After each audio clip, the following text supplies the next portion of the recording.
on today's episode of Frequency and Friends. Bohemia tells his kidnapping story. Then I also got kidnapped too. What?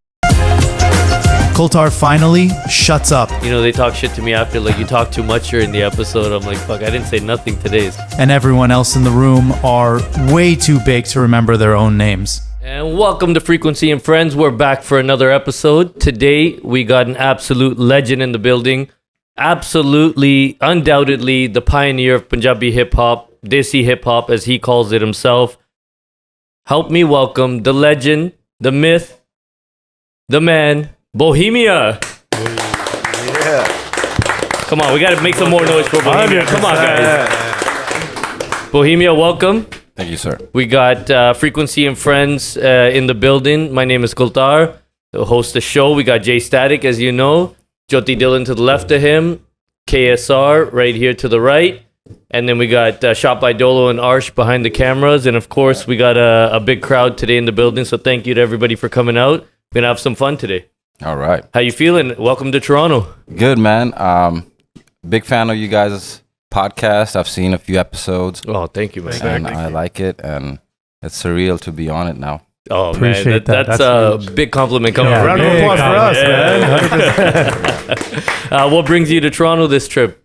Oh, man, just family. My big brother, Gita Paji, lives here. So I'm with him all the time. Nice. This time you guys know about it because I'm actually doing a show as well. Okay. But usually when I come, I stay with him all the time. So you frequently visit. A lot of times I'm in Toronto, no one knows. Okay. I'm with Gita Paji. Nice. But this time, obviously, you know, we're welcoming a new year. Yeah. So we're going to do a cool little show. Nice. You know, perform some tracks for fans. And Good stuff, man. We got a lot to cover with you. Like I said in the intro, absolute legend, pioneer, not only in the Punjabi industry, but hip hop as well. Most people who are listening to this podcast have been introduced to Punjabi hip hop by now because it's become a phenomenon. But 20 years ago, there was one man who took a chance, put himself on the line, put hip hop and Punjabi, mixed it together, and gave us what we knew as Kali Denali music. Oh, I knew as Kali Denali music. We were in high school back then when we used to listen to you. We want to take it way back to the beginning. Even before that, I looked you up a little bit. I did a bit of research. I saw that your background is from Pakistan. That's where you were born and raised for at least your first 10 years. yeah, almost 12, 13 years. 12, 13 years. Take us back to Pakistan and your upbringing out there and kind of some of your influences with music back there. Beautiful memories. Obviously, I was very young. Whatever I can still grasp and remember. Dad was from Lahore. Mom was from Karachi. I was born in Karachi. I lived in Karachi till I was about 5 or 6 years old. Daddy worked for PIA, Pakistan International Airlines. Mm-hmm. So Dad, you know how the airline thing is where you get these things where you get a posting. You know, they can move you. So Dad got moved to Peshawar, Okay. the north part of the country. That's close to Afghanistan, right? Very close to Afghanistan, I would say about 2 hours, 2.5 hours drive from Kabul. Okay. So very much north. So by the age of, you're going to say 6.5, 7, I land in Peshawar with my dad. My dad gets a bigger post at the airport. So family is excited about that. And we enter a new city called Peshawar. The initial memories, just the beautiful smell of the khet, the freshness of that place. The food. They used to make Sikh botis on the side of the road, you know. What is that, if you can explain it to us? It's like a Sikh is like a big old rod. Yeah. A Sikh boti is when you cut pieces of meat and you just slide it on top of it like a kebab. Yeah. Like a kebab, yeah. And then just on the side of the road. What do we call it? Like a Sikh kebab, pretty much, the right? kid stands next to the fire with a paper or anything he can manage to just fan the fire. And all of this is happening on the side of the road, literally, by the bus stop and everything. And, you know, us kids just run up to it, no shoes, no slippers, nothing, barefoot. Wow. And just looking, and there's the smell of that food. And then there used to be this thing called their tea, dudh patti, and they would make that fresh, So food, and then at that age, 5, 6 or 7, I'm getting introduced to these tunes. My mom used to play music at home. Pops used to, love to listen to, and I'm listening to old music. What kind of Old stuff? Bollywood music. Mukesh was my first love. And everyone used to love Kishorda, and I would used to be attracted to this Mukesh. Who's this? I know who Kishorda is. No, no one can disrespect that. No one can ignore him. But who's Mukesh? Then Mukesh would have this sadness to him. As a kid, I was like, wow, what is he doing?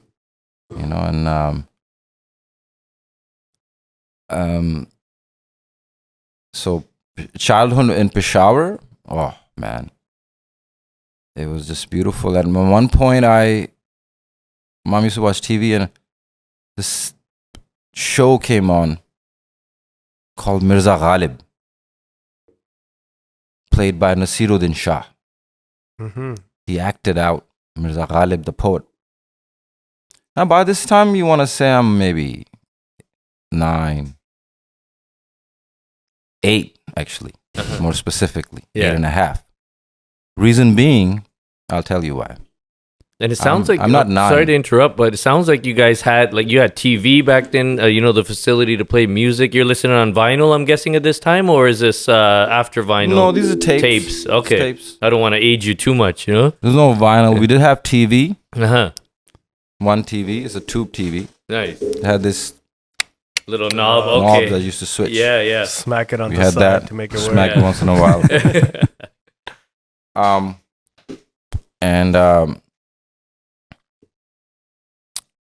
I told my mom.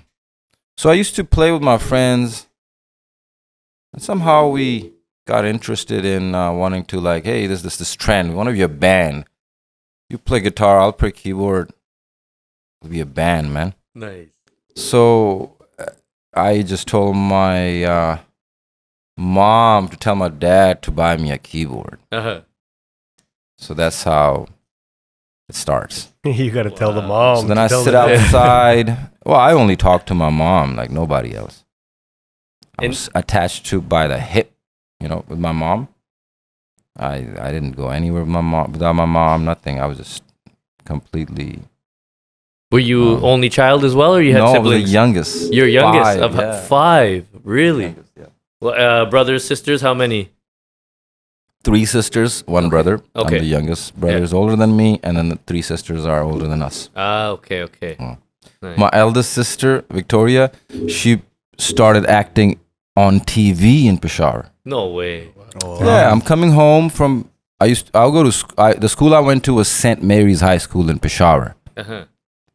What a school, man! We had our own zoo at that time in that school. Oh, wow. We had our own. This does not sound like the Afghanistan or like the Pakistan. Pakistan that we envision when we think about it. It's like everything seems modern. Everything seems like you had all the facilities you needed back then. It sounds like a good place to grow up. Yeah, the St. Mary's High School was run by Brazilian missionary brothers and these church people, but it was a proper school and sought after school. So everyone that my dad worked for airlines, and by no means he had the kind of money, Mm-hmm. but at my mom's request, us brothers were sent to the best school possible. Majority of his income went in that direction to get us good education. Now, why? Because back of his mind you, he has made a commitment with his sister who lives in San Francisco, has been married in San Francisco, who's been told her brother that, hey, you need to bring your family to America eventually, sir. Ah. So you see, now the bigger plan for him to come home every day and say, hey, from 6 to 7 सारियां ने घर च English बोलनी है. That's it. Now 6 to 7 it'll be silence. Nobody speaking. Waiting for it to be 7 when you start speaking again. What is this English thing this guy wants to speak and why? Yeah. That's You see what I mean? We're watching English movies and I'm like, wow, he wants us to speak this? No way, man. What was the preferred language in the house Urdu. at that time? Urdu. Okay. Yeah. Urdu was my mom's language. I saw something interesting that I was researching that I didn't know. Your name is Roger David. Yes, sir. That's was it your great grandfather that converted from Sikhism to Christianity?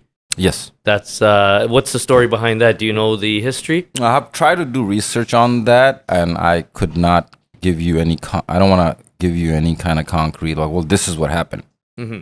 The problem is, I guess I was the different one in the family. I was the only one that was, as many of the elders I could get a hold of, I could not get them to, like, asking them, hey, what happened? You know, we couldn't have been following this white man's religion all along. This is very unnatural to me. Yeah. What's going on over here? Mm-hmm. This is not us. Mm-hmm. And how come I'm Roger David? I look like when I look in the mirror, I don't see a Roger David there. Okay, fine. But what's going on here? Something's different. I blame the This is Brits. It's got to be Britain involved. This is what imperialization looks like in embodied. I'm the product of imperialization. So I did my research and no, I couldn't give you now my dad was the real Bohemian. So if you had met him and I had got a chance to speak with him, you would be speaking with Bohemia. I'm like a few % of him. Whatever I could soak from him, I did. Most of it I got a chance to do after my relationship started with him after my mom. I lost my mom. And then I started this where I was like, oh shit, man, I started too late. I'm sorry to hear that as well. I saw that you lost your mother at a young age. Oh yeah, as soon as I came to America. Oh. Yeah. Mm-hmm. So, what were you talking about? About Roger David and the Bohemia turning into Bohemia. So the closest thing that I came to, which I got, no reason to, like, I don't want anyone to take it and as a burden on them. I have a big family that I love. I don't see them a lot, besides my siblings too, I love them all, my dad's family, especially my mom's family. But I believe, like, me and my dad's research at the end of the days was like that we were probably not from any high caste. The fact that we converted, my dad's and my calculation was that there's something suspicious, meaning we probably were not part of any kind of concrete caste or a thing to begin with that could have kept us anchored. Mm-hmm. So we might have been from a situation type of people that were not, so to speak, already. And when they found the holy book, they might have thought that, hey, this may be our way. Yeah. I heard there were back then. I don't know if I could be wrong, but I heard there was sounds like a business deal, but I heard there was like incentives as well for like elder folks. Like, look, you're here. Here's like a better path we can put you on, and here's the incentive to do it. And some people would be like, you know what? It is what it is, and it's probably safer. Agreed. I've heard the exact same thing. It's doing like X, Y, they would Z, take people in poverty and say, hey, we'll give you money literally to convert. And they would say, well, why not? You get And they wouldn't do it for themselves. They would do it for the future generations, right? I heard the same thing. Yeah, I've heard that with many religions, especially in India. Yeah. Is it? Still till today? All over, like a lot of if you go on YouTube and stuff, there's like these like whole like missionaries and stuff passing up. So like if you go, I think like Jalandhar area is like a big area. They're doing mass conversions and pins and stuff. Jeez. Wow, it's crazy. I'm sorry, in the introduction, I introduced my right hand man, normally DJ M. Got me sitting on the outskirts, bro. And he's got the man Gita Bands right beside him as well. He refused to do a tequila shot with us, so we'll get that in later. So fast forwarding now, your dad obviously was the visionary. He had the plan to get you guys to America, to San Francisco specifically, because his sister was there, so that makes sense why he went there. How did that take place? How did he get you guys over there? And tell us about that transition coming to America, literally. As a child, when my dad said, you're moving to California, I said, that's where Michael Jackson is from. Yes. So I gave him a green light. Said yes. I like how you said it like you had a choice. Yeah. Well, you were the youngest out of five, right? Good point. You don't know my power. All I had to do was go through mom. And shit would change drastically. Your mom's sweetheart. Oh my God. You know how the keyboard happened? He left. Then I sat outside the room in which all I heard from, I was just like, hey, no, like it. I sat outside. I'm like, you're gonna buy me a keyboard, sir. Scream and shout as much as you want. But I love that. Then he came out like, shut up. Like it's another keyboard. Oh, man. Because so I could get stuff done through my mom, bro. That was the difference between my older brother.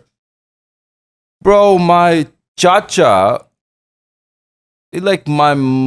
someone would just send my chacha to like get these guys. They're still outside playing video games and it's like late. And he would literally out in the streets come outside and my chacha's son, and then my brother's there, I'm there. And he would come ripping, bro, like from back, my brother like, chalo. And I'll be standing right there looking at him like, yeah, hit me. I'm the cute one.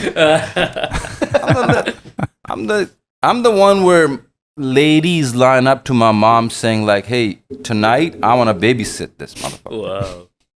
I'm that guy. When I was a kid, bro, I was already in demand. My mom was selling meet and greet tickets. So, yeah. What were we talking about? So the keyboard story is interesting because that we find out later that you actually became a keyboard player. Yes. That I'm gonna get to in a little bit, but I gotta hear about touching down in America. Give me your we were just talking about this the other day, and you guys could probably comment on this. Your first memories. Mine are like when I was 4 or 5 years old. So at the age of 13, you're vividly remembering everything. Oh yeah, yes. So like touching down in America, San Francisco airport, even leaving, all that. Yeah, leaving home. You have friends by this time, school, all that. So yeah, I was too young to acknowledge the drastic life change that awaits me.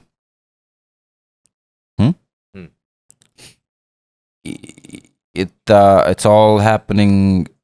What's happening? It's massive. I can feel that from my elders. I'm ready. I'm like, so I'm in Peshawar now. So a year ahead of that, we have to already move to Karachi. Why? Because the U.S. Embassy's in Karachi. They're going to do some medical things. Karachi, there's going to be interviews. So in Karachi, there's going to be fingerprints. There's going to be photo. All that's going to happen. Yeah. It's in Karachi. So we're leaving Peshawar a year ahead to go to America. Mm-hmm. Oh, okay. So this is like it's just a warm start, right? So now we're just packing for Karachi. It's good. We go to Karachi all the time. Yeah. Pops works for the airline, so we get free tickets all the time. So we used to fly back and forth from Karachi and all the time, man. I used to steal like life jackets, go to Karachi. And Headphones. Did they have headphones back then? We used to steal all that from the planes. Yeah. I still do it till today, man. That was our I don't think they childhood. give headphones anymore. Man. Pakistan Airlines. My kids do. I used to play on the conveyor belt on the airport, That's jokes. and it was like not that strictly back in. Well, they knew, I guess, dad works there. So, but even at that time, leaving Peshawar for Karachi, I'm like giving away my boombox to one of my friends, Wahid. And Wahid became my Taqiya Kalam before Bohemia. Before I became this thing called Bohemia, I was a Shair name. My Taqiya Kalam was Wahid. Does that mean name, Taqiya It's a Kalam? name. Taqiya Kalam means like your name or your identity? It's a name of when I write my... It's like... Alias? It's an alias. Ah, Like okay. a Shair. Nice. Like Asad. His Taqiya Kalam was Ghalib. His real name was Asad. So, I had a boombox with a bunch of stickers on it. I used to I still have a picture of me in Peshawar at that age wearing a hoodie. And recently I saw that and I dropped out of my goddamn chair. I'm like, God damn, I'm wearing a hoodie. As a little kid, way before I even knew what rap music was, let alone being a rap. And I'm wearing a long chain with a peace sign on it. The wooden peace sign that I got a guy to make for me because I saw that somewhere and I said, hey, make me this. He made it out of wood. Put it on a thing. I'm wearing it and I'm wearing a hoodie. Great. That's crazy. It's crazy, right? Yeah.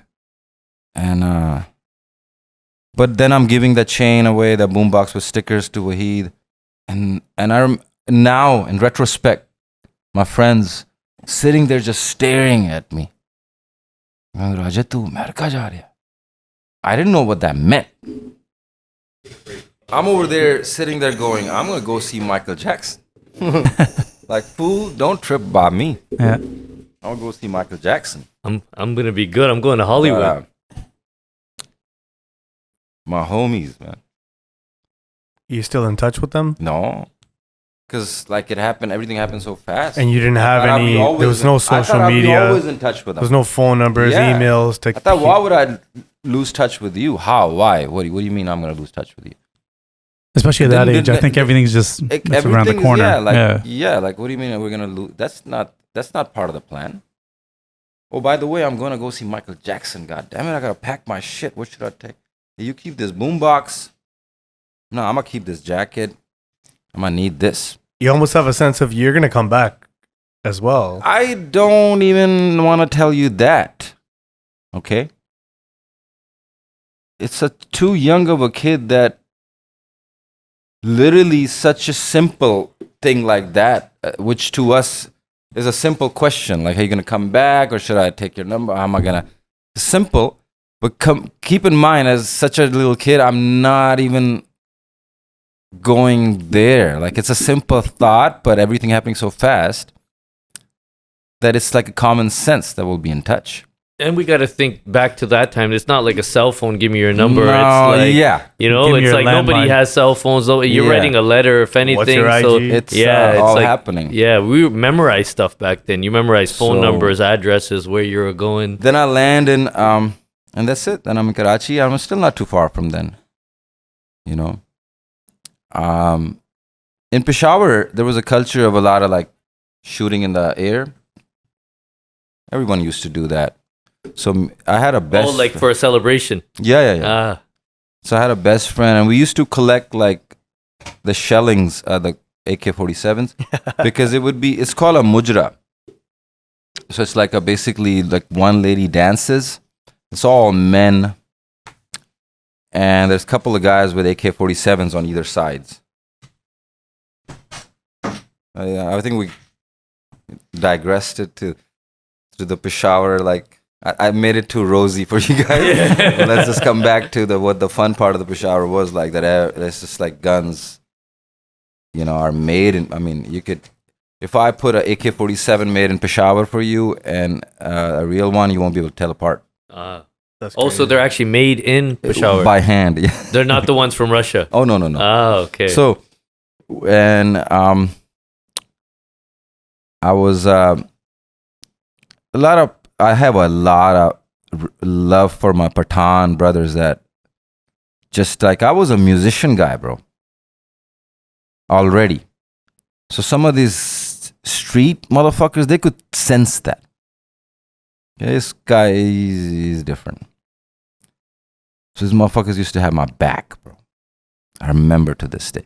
Because I started doing that thing. Sometimes I'm like, I want to wear a hoodie with a thing. I'll show you a picture I posted not too long ago with my sister. I'm really little, standing next to her. Yeah. I'm wearing a blue shirt. It's a blue and white shirt, wearing jeans. That shirt is my sister's shirt. And that I'm wearing in that picture. No one know. It's a pic. I don't. That's the kind of dude I was. I love that shirt. I wore it. Where are you picking up this American influence from of like Hollywood, Michael Jackson, the hoodie? Like, is that all off of TV? So it's off of TV. Uh-huh. Then I'm getting a chance to record stuff on VHS tapes. Mm-hmm. So I have acquired a few VHS tapes that have tracks on them, music on them. Listening to that, but I'm not impressed by it, by no means. Now, where my really musical thing just happened, clicked, is that day when that Mirza Ghalib show came on TV. Mm-hmm. I see that show and I'm 8.5 or 8, not 9. Mm-hmm. And I see the show and I say, I gotta stop doing everything I'm doing and I gotta get back to what I'm meant to do. You know why? Because I'm this guy. I'm a reincarnation of this guy. Mm. Now in Peshawar, Pakistan is a Muslim country. There's no reincarnation concept is not even talked about. So at that age, no one came and told me that, well, there's a concept called reincarnation. Maybe you might be reborn. No one had put that in my mind. I'm not aware that such thing happens. Damn. But for some reason, when I keep seeing the show, and I see Nasiruddin Shah play Mirza Ghalib, and Mirza Ghalib keeps saying his poetry, you know, I am like, bro, why does it feel like that this old man, when I died, is reborn? It's me. And I got to get back to my work. So now I'm coming home from school. A couple of my friends are like downstairs going, okay, you're going to put your bag down and come back down now? We're going to go out. There's a girls' school down the street. It's about to, ding, ding, ding, ding, the girls are going to come out. We have to be out there, ready to go. Because it's girls and boys' school is separate. Yeah. So we rush to get, we have to put our bags down. We got to make it to the girls' school and we have to be right outside. Mm-hmm. Can't miss that. So, homie, what are you doing that's so goddamn important that you're not even coming down? My ass is sitting there with a book like this. I'm going, Mom, tell him I got to do something here. This is me at 8, bro. Mom thinking something's wrong with this kid. She probably thinks, she's not saying that. And I'm over there going, like, what the fuck do I write now? Like, I get it. Guy, you think you are the reincarnation, but you gotta do this shit now. And I still have this in writing with dates on it. Sick. So at the age of 9,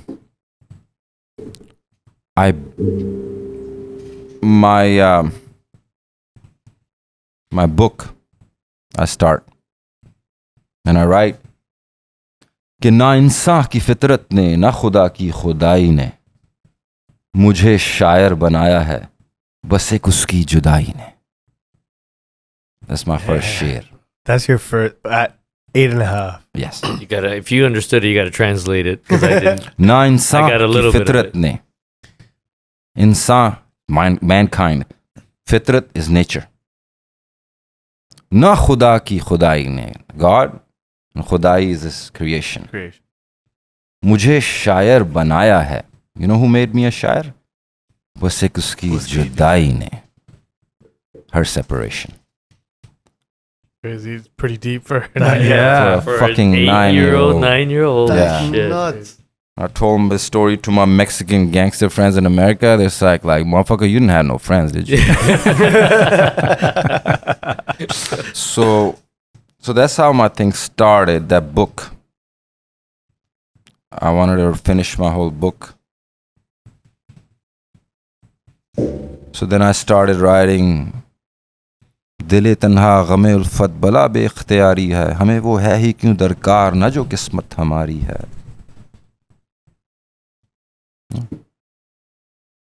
Like those are the topics I was doing. Like हाले दिल लिखा दर्दो गम जो गुजारा लिखा, जब कभी लिखने बैठे नाम तुम्हारा लिखा. एक चाहा था जिसे वो ही ना मिला हमको, वरना हाथों की लकीरों में न था क्या लिखा. So that was my love, Mirza Ghalib, and starting where Mirza Ghalib left off, wherever he left off. You broke one of our major rules there. My apologies. That's Man, some deep like stuff, and you're writing this at 8.5. I'm writing this at 8.5. And the reincarnation talk that he's talking about, like it has to be true at that point, because where are these thoughts otherwise coming from? Exactly. Because years later, when I'm actually introduced to the concept of that there's this word called reincarnation, I'm So I was talking about as a kid. Yeah. And you came up with it yourself. Myself, right. When I saw that and heard that, and I'm like, hey, I am. You had no other influence. That's why I started writing. So my initial writings and all were in Urdu up until the age of 16. Ah, okay. I stopped writing for some reason. That's when my mom dies. And I'm in America. I become homeless. I leave home, Oh, wow. and I stopped writing. Now, Ghalib stopped writing at the age of 16 too. But he started writing in Persian. He went back to writing in Farsi. He didn't write in Urdu anymore from age of 16. After the age of 16. 16. Ah. So guess what? I stopped writing Urdu at the age of 16. And after that, I wrote in Punjabi. Did you know this when you stopped, or you found this out No, after? I found it. I just kind of like now thinking about it recently. That's insane. So then that doesn't end there. Around when he passes 40, Ghalib comes back to some Urdu kalam. And most recently, I wrote some more Urdu. I went back to Oh, nice. It's like Ghalib. Jeez. You Crazy. feel me? Have you ever met any of his family or been introduced to anybody he knows or like in his lineage after? No way. No way. No way. I think there's somebody there. Mm-hmm. My people in Pakistan told me about it, but Wow. I don't know. I also I saw that your dad used to play the harmonium. Is that correct? Yeah. Nice. My dad, some of my chachajis, they were Shaukiya harmonium players, and it was all. And your dad's side was Punjabi? Yes, he was from Lahore. Mm-hmm. And he Dad spoke had Punjabi. he at a youth age he got into some situation. I think he almost like murdered somebody or something. So he ran from Lahore to Karachi. Mm-hmm. And then in Karachi, he found this job, and then some old lady said, hey, you should get married. So then the old lady takes him to this house. He sits down, another lady comes, a girl comes with a dubat, puts the cha, and he said, Hari cha pila or cha pina. And then she takes the cha, leaves, and then the old lady says, this is the kuri. And my dad says, yes. Wow. As easy as That's that. beautiful, Eh? man. Look how how my mom and dad, man. Look how complicated awesome. we make it these days, man. I know. Everybody feels, that's all it took back then was. That's amazing. And even in that situation, he had to say. Sometimes they don't even. My grandparents never even saw each other, and it was just like, okay, they're getting married, So coming back to your thing, right? So all that happens, and then I land, and then I keyboard thing, and then in the Peshawar, we'll come back to the guns and all that because one of my best friends actually got murdered by a stray bullet. So I'm That's missing from him. falling out of the sky, right? I hear that a lot. That Him and I happens. were Michael Jackson fans. I leave Peshawar, I leave my boombox, move to Karachi, moved to Karachi is another scene, because at that time it was like Karachi wasn't between the Bhutto era was taken away and then the army rule was coming in. So in between, it was very turmoil type of situation. There was gangsters that were literally going door to door and taking money and robbing people, and we were one of those houses. And we happened to be a family that had actually sold everything. We actually have a lot of money and gold. We're leaving to America. So we're in the middle of Karachi at a very bad time. There's this gangsters, this and that. And in Karachi, then I also got kidnapped too. By these. What? But this is too much to talk about. I want to come back to answering your question, which is... No, I want to hear about the kidnapping, man. That sounds way better. This Karachi, bro, it was all run by these gangsters that actually were connected to the turned out that they were connected with the government. So that's why the government takeover happened in the 90s. It was American authorized coup. So I remember literally one day waking up, I'm just going downstairs, minding my own business, and there's an army soldier with a freaking going like, shoot you, and I'm run backwards, man. Holy shit. I go upstairs and I'm like, yeah, no wonder there's nobody out here. What's going on here? Oh, it's a coup. We're supposed to not get out of our houses. That's crazy. So the U.S. government authorized to take over the government because it was all corrupt. Is all corrupt, yeah. Wow. So this is the end of the Bhutto era, and these gangsters were so luckily the guy that kidnapped me, because I owed him money now because he used to freaking. Well, not luckily, kind of like sad for him, lucky for me, got murdered by the army. And that's how I made it out of that situation. He got killed and you escaped. I feel like we jumped a whole part of that story, though. Yeah, you guys are going to have to wait for my book. Yeah. I got to give you everything. All right. But that's what I'm saying. There's too many stories. But Karachi, let's just say it was a turmoil from Peshawar. You would think the opposite. But Peshawar was a beautiful, beautiful place to be at. As opposed, besides from the culture itself that was scary and kind of like risky in a sense that, the stray bullet thing. That's how I lost my best friend, a very little one. And Karachi, by now my keyboard has gone from a Casio Tone Bank 101 to a PSR 70 to a PSR 220. I have a big keyboard. I'm left-handed. My dad's been teaching me how to play the keyboard. I've been playing my treble. All this time I've been playing treble clef with my left hand. Because my dad, with all his great intentions, wants me to learn how to play keyboard. My ass is left-handed. He doesn't pay attention to those. He comes home, pours his drink. Keyboard, I'm going to teach you. And I'm like playing Madam Noor Jahanji's songs.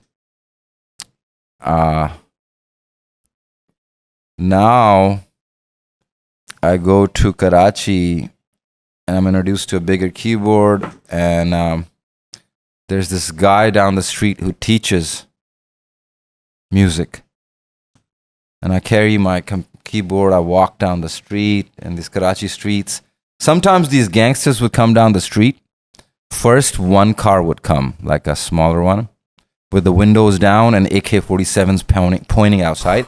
And this car was fast. It would come like, churr, and the guys, so people would start pulling their shutters down, like. They're shooting? They would come not shooting. They would come with the guns out, and they would fast. And it's a sign for you to know that the real gangster, the main guy, Hassan, he's about to come. He would come slow. You don't want to look at him. He will shoot you if you look at him, or he doesn't like you or not. So by then, all the shops are just literally... as a kid, I'm over there with a keyboard going down to meet this guy who can teach me how to play keyboards. And I'm like in the middle of this. I'm like, okay, I just got to make it through this. My music awaits me. Like, but this is fun though. What the fuck's going on over here? We slowed down. Sometimes my friend would be with me, another nerdy one, some other wannabe poet or musician or some shit. While my brother is out my brother already has a gun, he smokes cigarettes and he does shit like that. I'm like, what the fuck are you guys doing? And the first one which goes, that was the time for people to, as many people can run away, and then the slow one would come. And now the Hassan is in that. We would stick around and look at this motherfucker. We were not scared. I'm like, why would he shoot us? And he would be like, he's a young motherfucker, bro. Yeah. And they would say that this entire town is ours. So everybody has to pay us. Everybody just has to pay us. Whoever you are. Living there or shops or whatnot, you have to pay us. And then one of the homies was a big landlord, got himself a security guard and did this thing in the police, file a report and all that. And he's like I'm gonna take care of you guys. I'm gonna stand my ground. Bro, one of these days, the guy found out that this guy's not paying. Yeah. He's putting police and bro, the homie showed up. The whole bazaar is full of people, bro. Same thing. The fast car comes. People start running.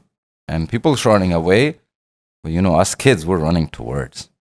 Like, no, we want to see. Because when the AK-47 shells used to fall, we used to collect them. Those were our toys. We didn't have toys. We were barefoot kids, bro. We used to put our chappals on our hands and we used to act like motorcycles, like running around barefoot. Can't believe I did that shit. I don't know. And we're like, bro, this dude came. Hassan came. And the first car didn't do anything. That he came, pulled out his AK-47. He started shooting that guard. At the bodyguard. Yeah. Bodyguard fucking laying down. And he pulls out a paper thing. He goes, this is when he's telling everybody, like, this is what you did. This is your signature in the police station, right? He's very like this. I better have my money. Because our kids are like, this is the dude. And now it's like, no, he's not the dude.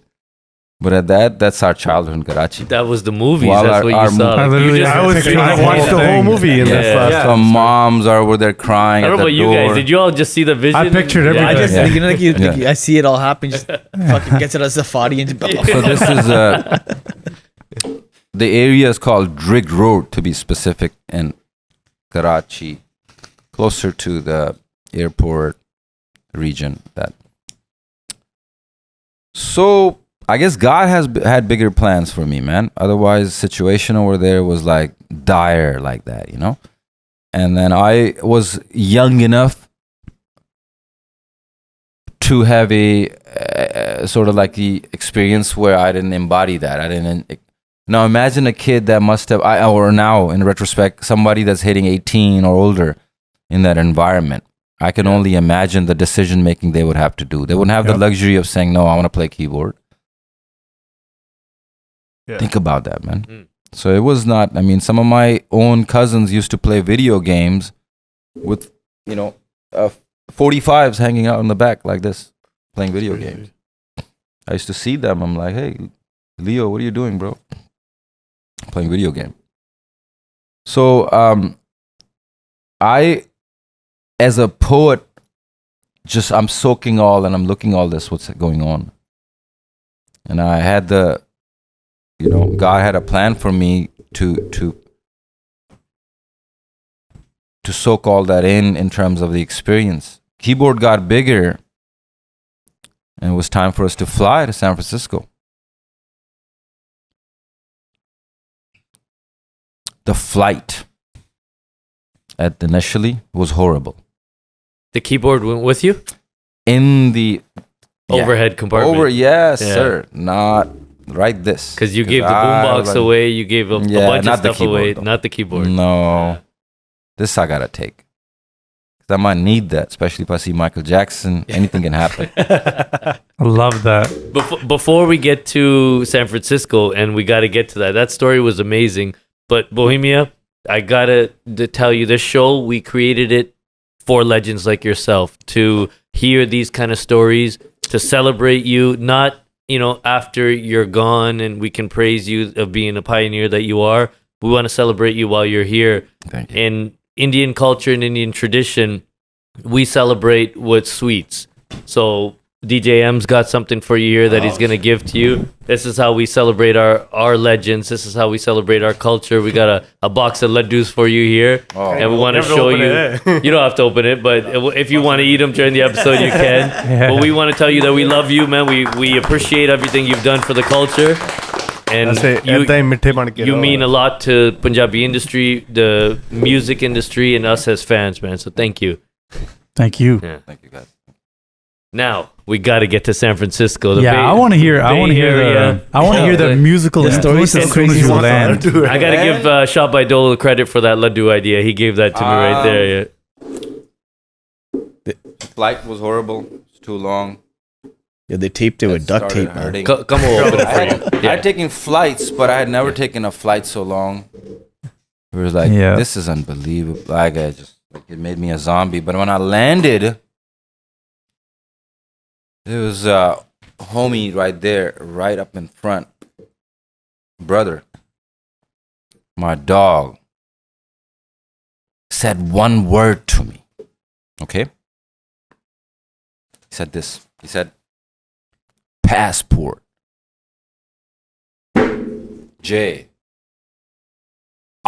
His vocal pronunciation. Yeah. Airport loud, and he didn't say passport. Passport. Nahi. He said passport. Bro, he just did, and I'm still holding my passport. I'm like, just the enunciation. Yeah. Fuck it, gal nikli hai. And then he got passport. No, he said passport. The fact that you still remember that's bro. I'm like, I almost want him to say it again. I'm like, man. I don't know if it was the airport. I don't know the acoustics of the airport combined with his enunciation. We're used to not have that. I do my Miller proper chord. I got my enunciation right because Yeah. He didn't have to do that. His sibilants. Perfect. Like dude did a mic, like he was mastered, like by J Static. Like passport. Yeah. I was like, wow, bro. Like, dude, rap up. He's just a regular random black dude, bro. Working in the goddamn airport, almost giving me that look like, give me a fucking passport. You're wasting my time, but I was enjoying that. I remember. Then I walk out the airport already. I thought I was a sober ass kid, but I thought it's an airport for such a long flight. Feel like you smoked a blunt, right? The next thing what happens is no one in my life, my ass is fucking 13-year-old, bro. No one for some reason decided to tell me that there's this thing called a limousine in the world, which is basically a car that looks like a car, but it's a freaking long. No one, imagine you just no one told you there's such a thing.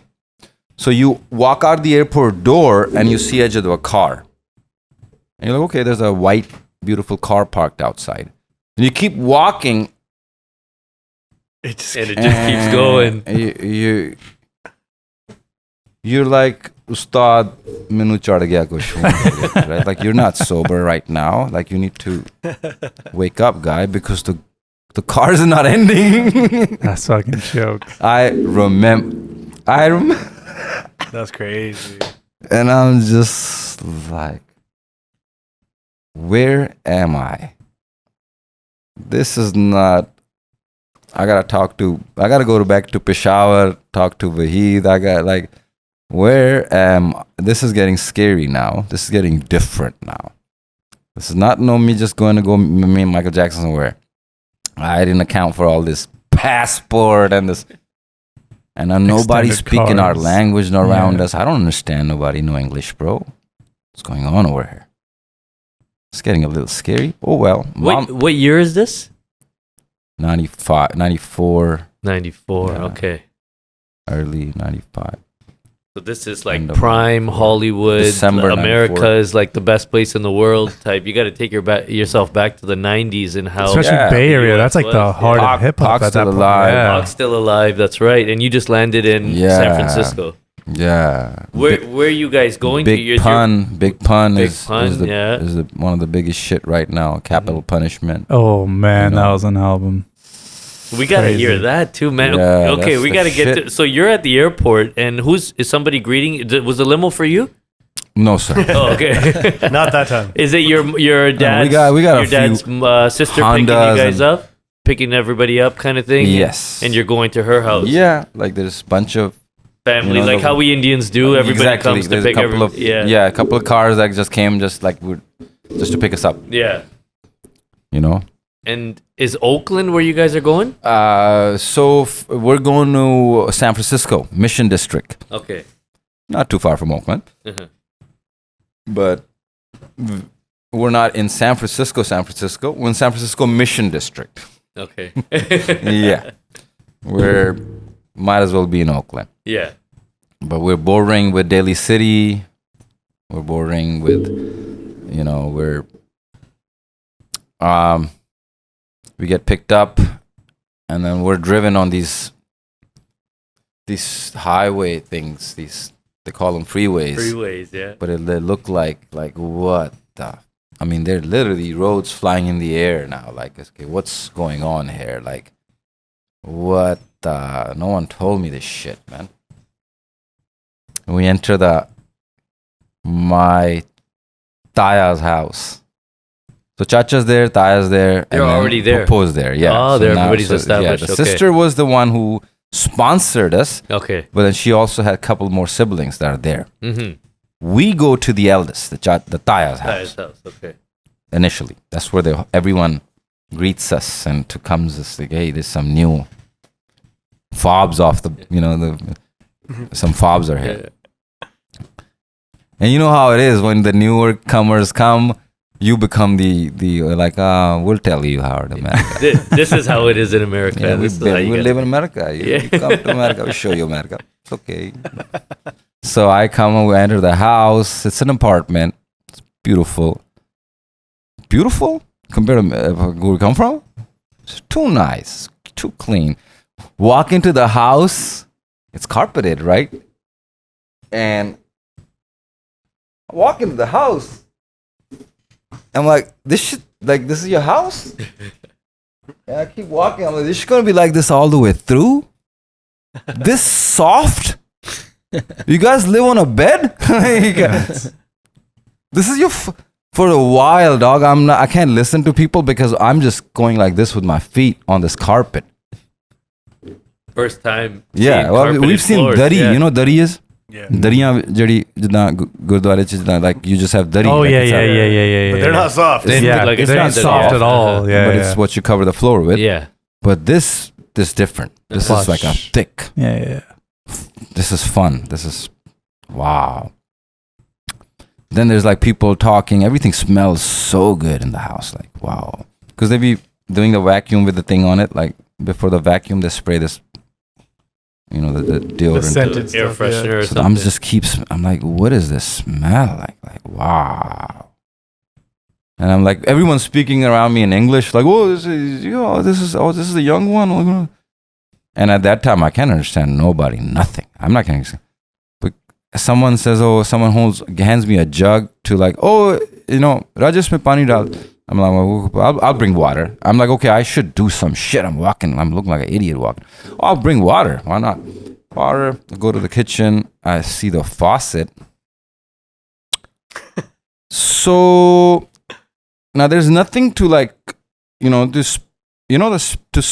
spin it to open the water. There's nothing there. There's a faucet like this, and then there's a thing behind him like this.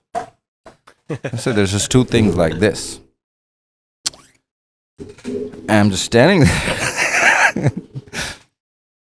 And I'm like, dog, you gotta get some water out of this shit. It's like, Where do I turn? I'm like, is this broken? Like, is this not working, this sink?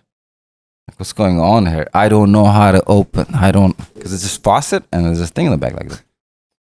And all of a sudden, some auntie doing something, she's like, and I'm like, did she just like, wow, dope. This is crazy. This is nothing. She didn't do this. And like, no. She's just like, wow. So for a minute, I stood there. I acted like, like, oh, I'm just gonna get a water. Like, for people listening, this has got to be hilarious. But you got to understand, this is a first-hand experience of somebody coming from what we would consider like third world, and then experiencing, the U.S. 100%. And like not knowing, I don't know the toilets back then, but like the flush system and like the taps. That's got to be a whole new world, man. That's insane. So those were some of the first few memories that I just cannot. The faucet, the passport guy, the limo. So those are the things I will never forget. Bro. Like standout Those memories. were the shock slap on my face, like welcome to America shit. That's crazy. Yeah. The fact that you still remember that after all these years, like we've all had experiences at those age in different ways, but his are completely different. But you remember all those. That's amazing. Yeah, many more. You guys gotta wait for the book. I love it. Let's fast forward a little bit. Coming soon. We need a biopic on you, man. Some sort of after biography. The book. After the book, okay. Book, then the pick. Yeah, all right. Yeah. We need that definitely, man. I think we got to give credit to AP and those guys for being the first to put it on TV. But the story of Bohemia has to be heard, and I think just the way you describe some of this stuff, that's a movie right there, man. Yep. So any of you producers out there that are watching, pick it up soon, right? Unless you got somebody in mind already. No. Yeah. Can I grab a beer from you guys? Yeah, a second. Let's thank you for that. Let's go move forward to, you said at the age of 16 now, so you're living in America. You're living with your family. Obviously, the tragedy of losing your mother. Yeah. I'm not sure if you want to speak on that, but it was a dark time in your life. Yeah, so I lost, as soon as we landed there,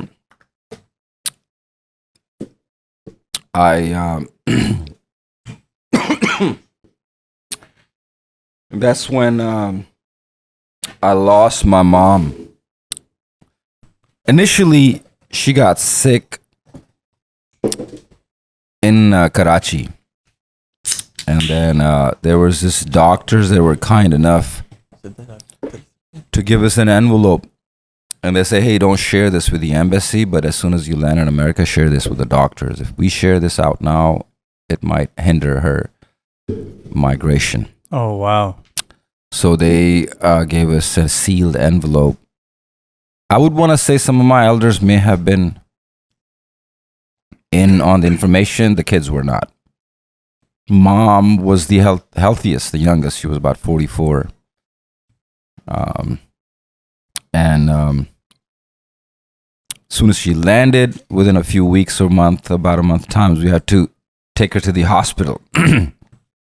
UCSF, very beautiful big hospital in San Francisco. Mm-hmm. Passed the envelope to the doctors. They said, yeah, she has cancer. Oh.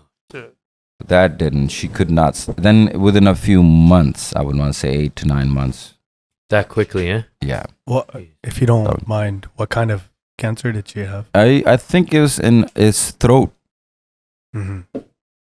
Exactly. More than that, I don't have the information. That was cancer is a motherfucker, man. Yeah. Like, you hear so many of these sad stories, and like, lucky for you guys in that situation, you were able to get her to America to probably get some sort of treatment and get you guys over. But some people don't even get that much time. You hear a couple weeks, right. And the experience was, up until then,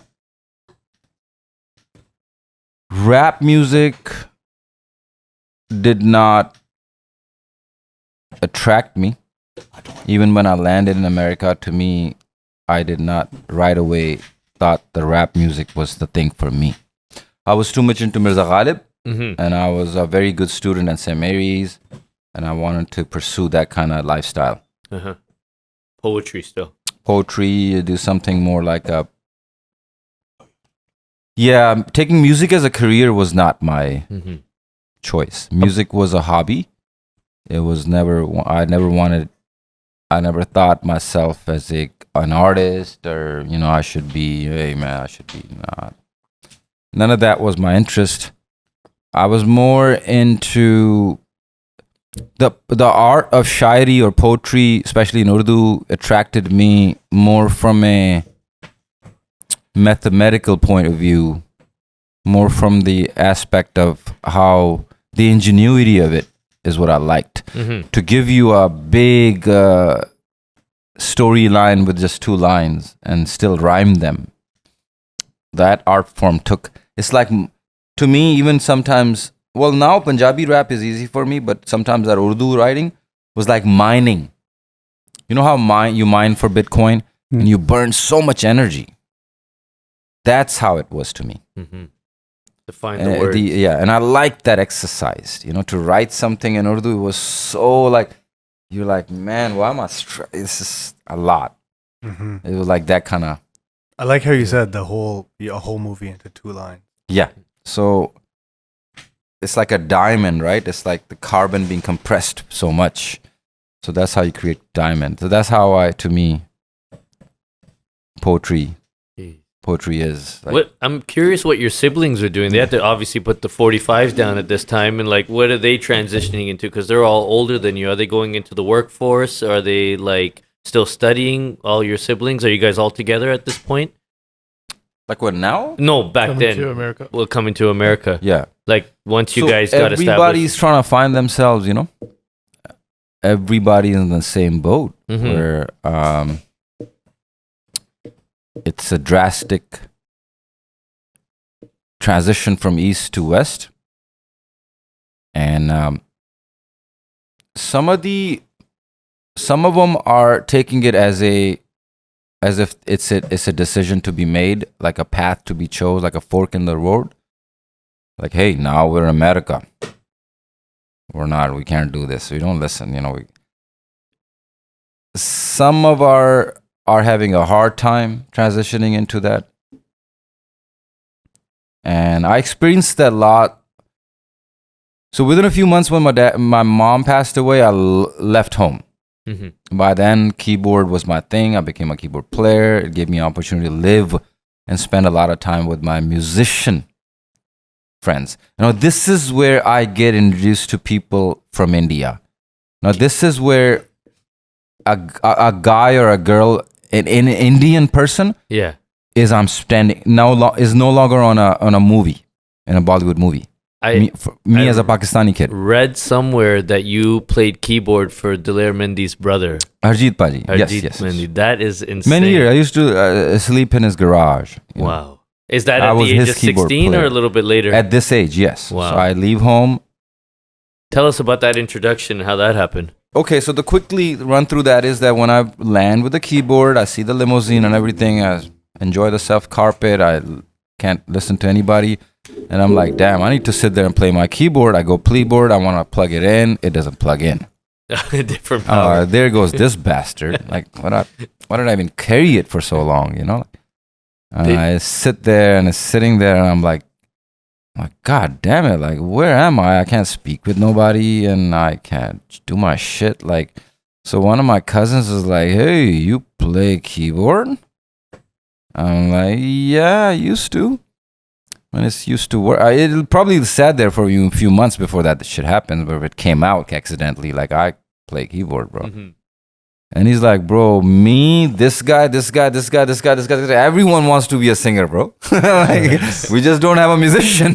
Like, you play. I'm like, yeah, but let me tell you the tragic story. He's like, this thing doesn't work. He's like, yes, there's this place called Radio Shack. I'm like, we're going to take you there. I'm like, what's that going to do, bro?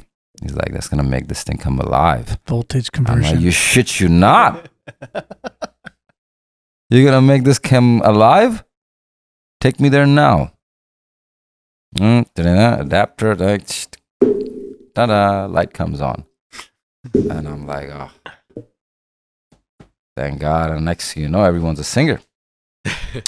And that's how the word gets out that there's this kid who's a keyboard player, and there's one of these musician guys.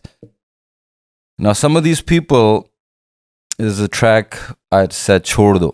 Menu kisi cheez di nahi lod, menu mere haal te chhod do.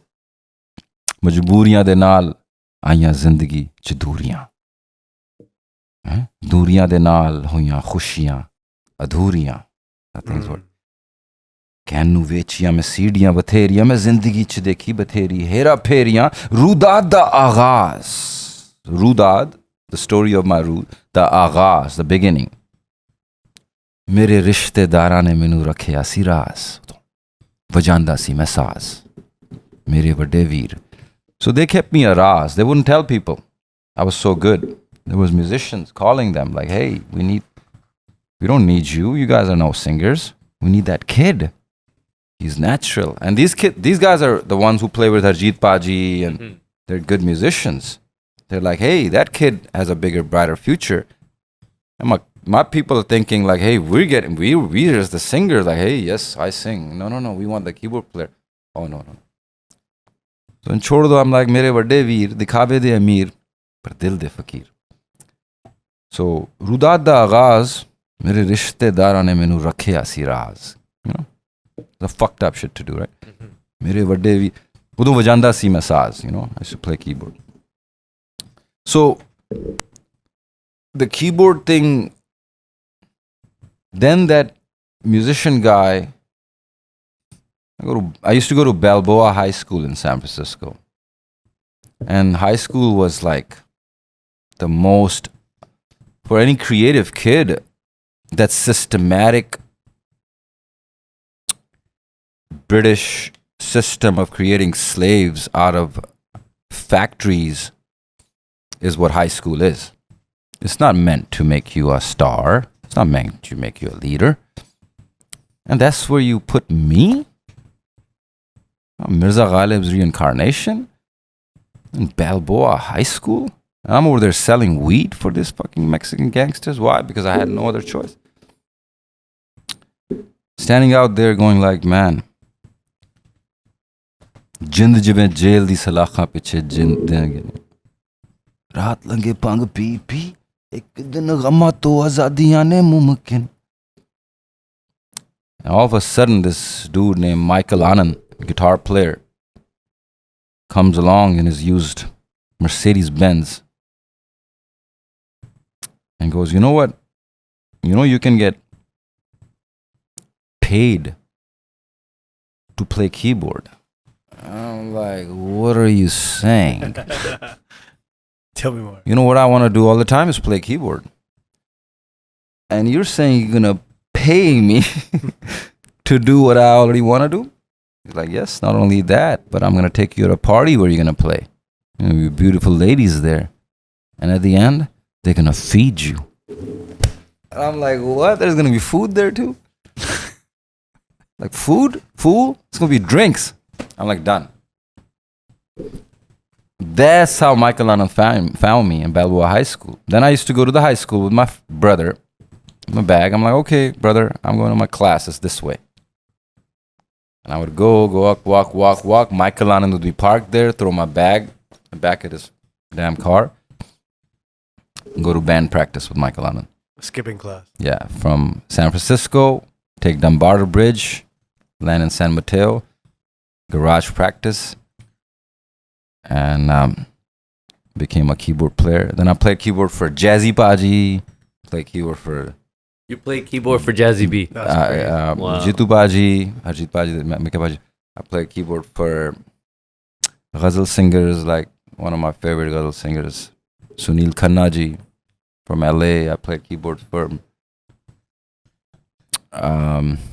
many artists, bro. Wow. This makes sense now, because even in the studio when we've been together, you'll randomly just hop on the keyboard. I'm like, does he? Because like I didn't know you played, so like I've seen you in the studio, and when you're sitting there, you're playing on the keyboard, like, oh, can we do something like this? And I'm like, how does he know how to How does he know how to play? Is he just figuring it out, or is he just like, huh? Like, I have no idea. So now it makes like sense. Sahara, I produced the whole song, right? Yeah. Like Ek Tera Pyar. You know the guitars in Ek Tera Pyar? That's keyboard. That's not a guitar player. I don't have a guitar player. That's me.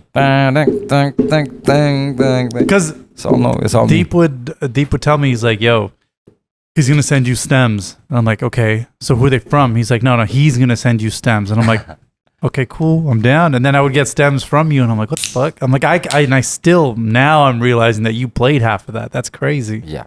That's amazing. Crazy. And with these guys, I'm playing ghazals, bro. I'm not doing no rap music.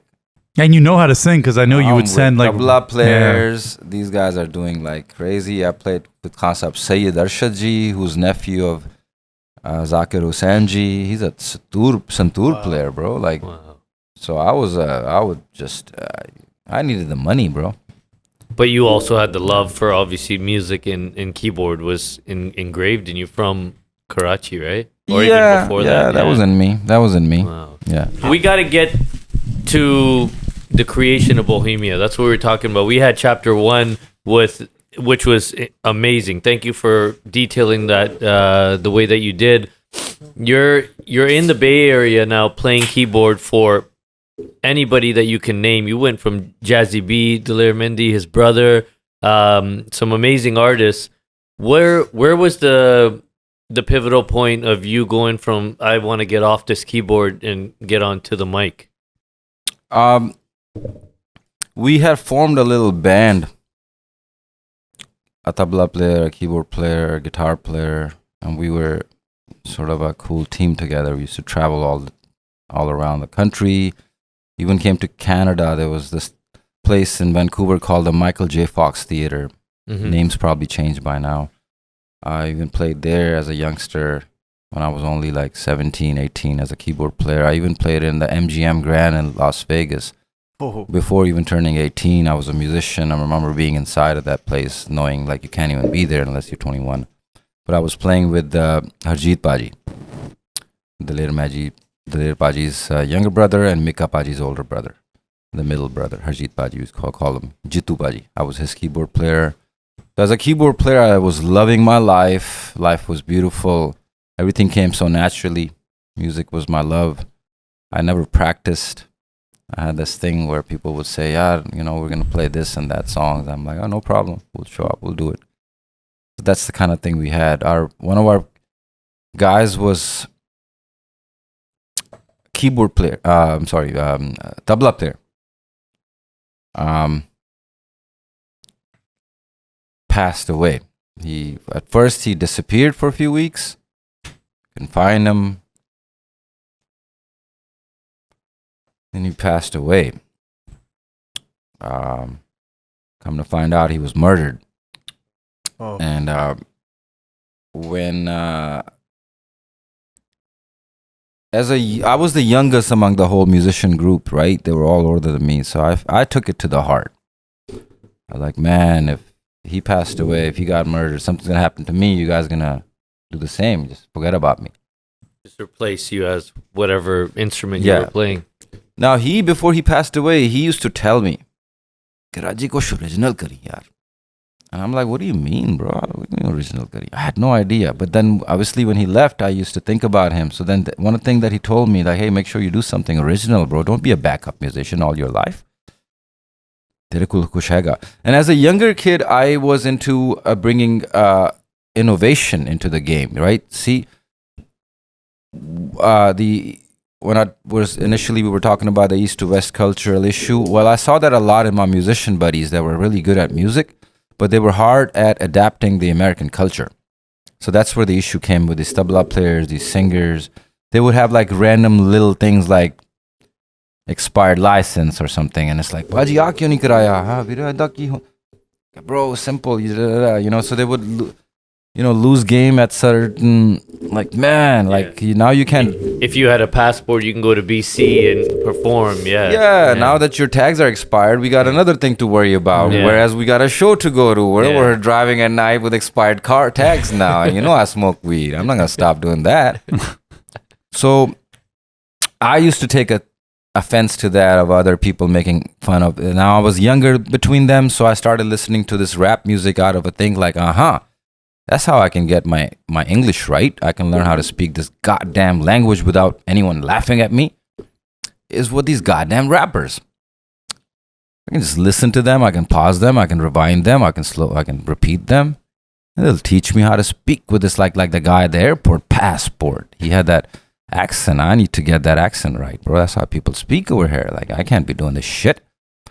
We musicians are not getting the right, us Punjabi brothers are not getting the right respect. These motherfuckers are not giving us the respect we deserve. Like, other than that, I'm not really impressed with this Western culture. They're cool. Like, they come to Peshawar, I'll show you what the culture is. This, you guys are, even in Balboa High School, the kids would have this little, like, this, 38s and stuff. I'm like, bro, in Peshawar, we had like what is this? Like, this is nothing.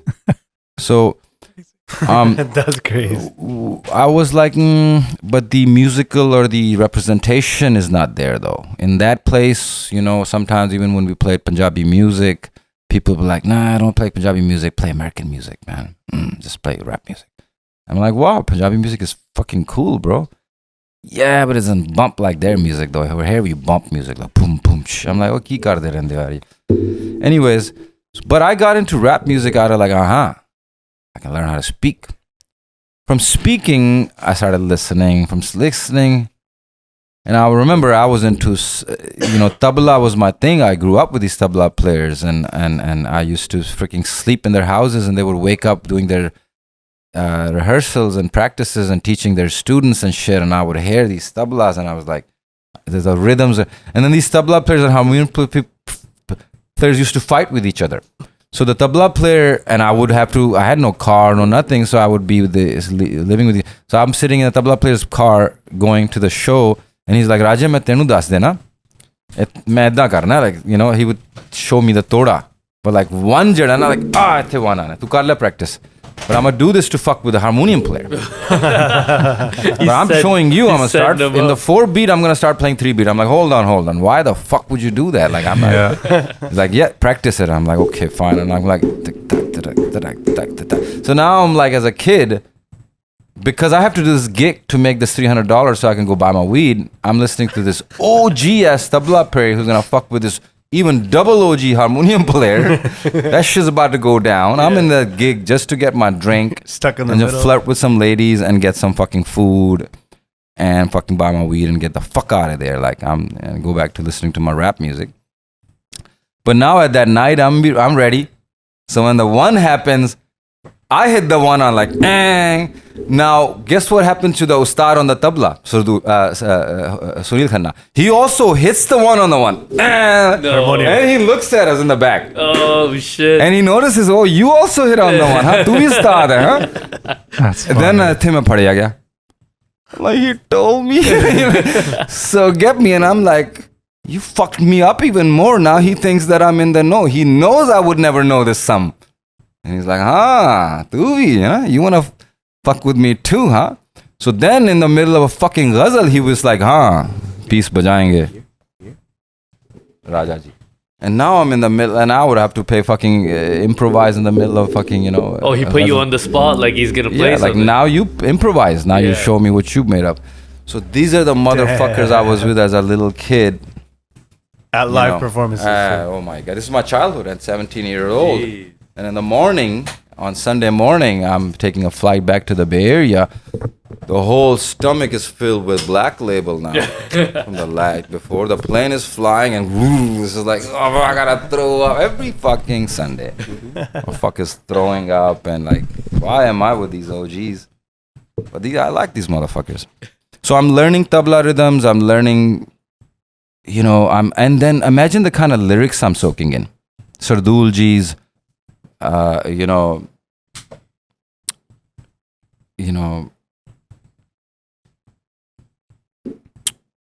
ghazals, and again Mirza Ghalib's ghazals, Faz Ahmed Faz. I'm like listening to so much shairi.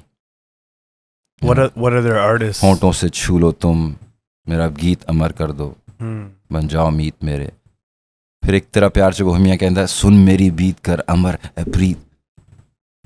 That's literally a ghazal line that I put in Ek Tera Pyar. You guys listen to it as a rap music. I'm singing you my ghazal that I grew up on. I've heard that you say that before, that all your raps, not a lot of them, all your raps are not just made up fantasies. It's literally everything that you've lived. You're putting pen to paper and telling us that. Storytelling? Yes. To achieve the genre, if anyone wants to continue the genre that I do, it's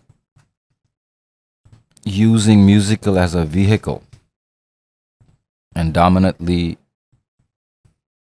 it's personal storytelling that you have to achieve with this art. So you could bring up any song, any line of mine, and I can break it down for you why I said that. If I said Je main padya gaya te bail meri 10,000. Now 10,000 is the 10% of 100,000. My bail was $100,000. If I get arrested, for you to bail me out, you would have to give 10% of that, which is 10,000. मैं क्या जे में पढ़ गया ते bail मेरी 10,000. I remember sitting there and having a dude calculate that for me. I'm like, hey, what's the 10% of my bail, my warrant? So that specificness of the lyrics, I enjoyed that. That to me was more Ghalib style. Ghalib was kind of like that, you know. He would Man, like, you guys got to definitely move your dinner reservation to later because there's so much to cover here. But like, I got to get to, you know, obviously coming off the keyboard to the mic. Like, tell me the first time you recorded your first rap. So after homie Suresh passed away, I left my musician family, and I stayed in touch with my elder sister all along. She's the only sibling that I stayed in touch with. The one that was on TV. Yeah. To this day, she's like became my mom after my mom. So then I told her, hey, I want to leave the music thing and I want to come back home. So then I didn't know where my home was. Back then there was no Google Map, nothing. She had moved so many places. So now she's telling me on the phone, hey, this is where the home is, you know? And I'm literally finding my own home. Because I just want to leave music now. It's like, I'm done with it. One passed away, got murdered. Another was a singer. He did some bullshit where now he's locked up in Soledad conventional, like, prison. I'm going to see him, you know, jail che yaar likhan yaran tasaliyan. Like, that's literally me writing to this fool now, going to seeing him in, you know, full prison and meeting him and telling him like, no, bro, I'm going to do something, get you out of here. Come to find out, the fool also didn't do the shit right because of his English, not knowing the laws or whatnot. And I'm like, bro, and now the scary thing is like he can get deported when he gets out, the prison thing is just complicated. And I'm telling him, nah, bro, I'm going to get you out of there. I felt just in the middle of all of that, the leader of our guy who was supposed to be the eldest one was the laziest one. Every time shit would happen with shit, motherfucker, he just went on, oh, chalo koi ho lab lene tabla player and saying this and that. I'm like, motherfucker, you're going to do the same thing with me. So I left, came back home. Sister welcomed me home, but my brother didn't. My brother stood outside. So you're not welcome here. Now you want home? Now you want family? Because you left. Yeah, go. Now you don't want music? What do I tell him, bro? Fool's kicking me, bro. He's kicking my thing, you know. Suitcase. Yeah. Sister's crying now, let him in, you know. Now I'm like, this fucking music shit fucked me up, man. Now I'm like, okay, I want a job. They're like, okay, let's make a resume. And I'm like, okay. So what do you write on that? What have you done? Oh, I played keyboard. Nah, I can't write that. What else? Nothing. You old ass, grown ass motherfucker. You done nothing? You're at what age this time? I don't know. 20? No, maybe 18, 19. Yeah. Maybe by now I'm 20, maybe. I'm like, fuck music, man. The fuck now? I'm like, told my sister, if somebody calls me that they want me for a keyboard gig, do not answer. Those people are not good people. Don't answer the call. I'm gonna look for a job, get my real shit, normal shit.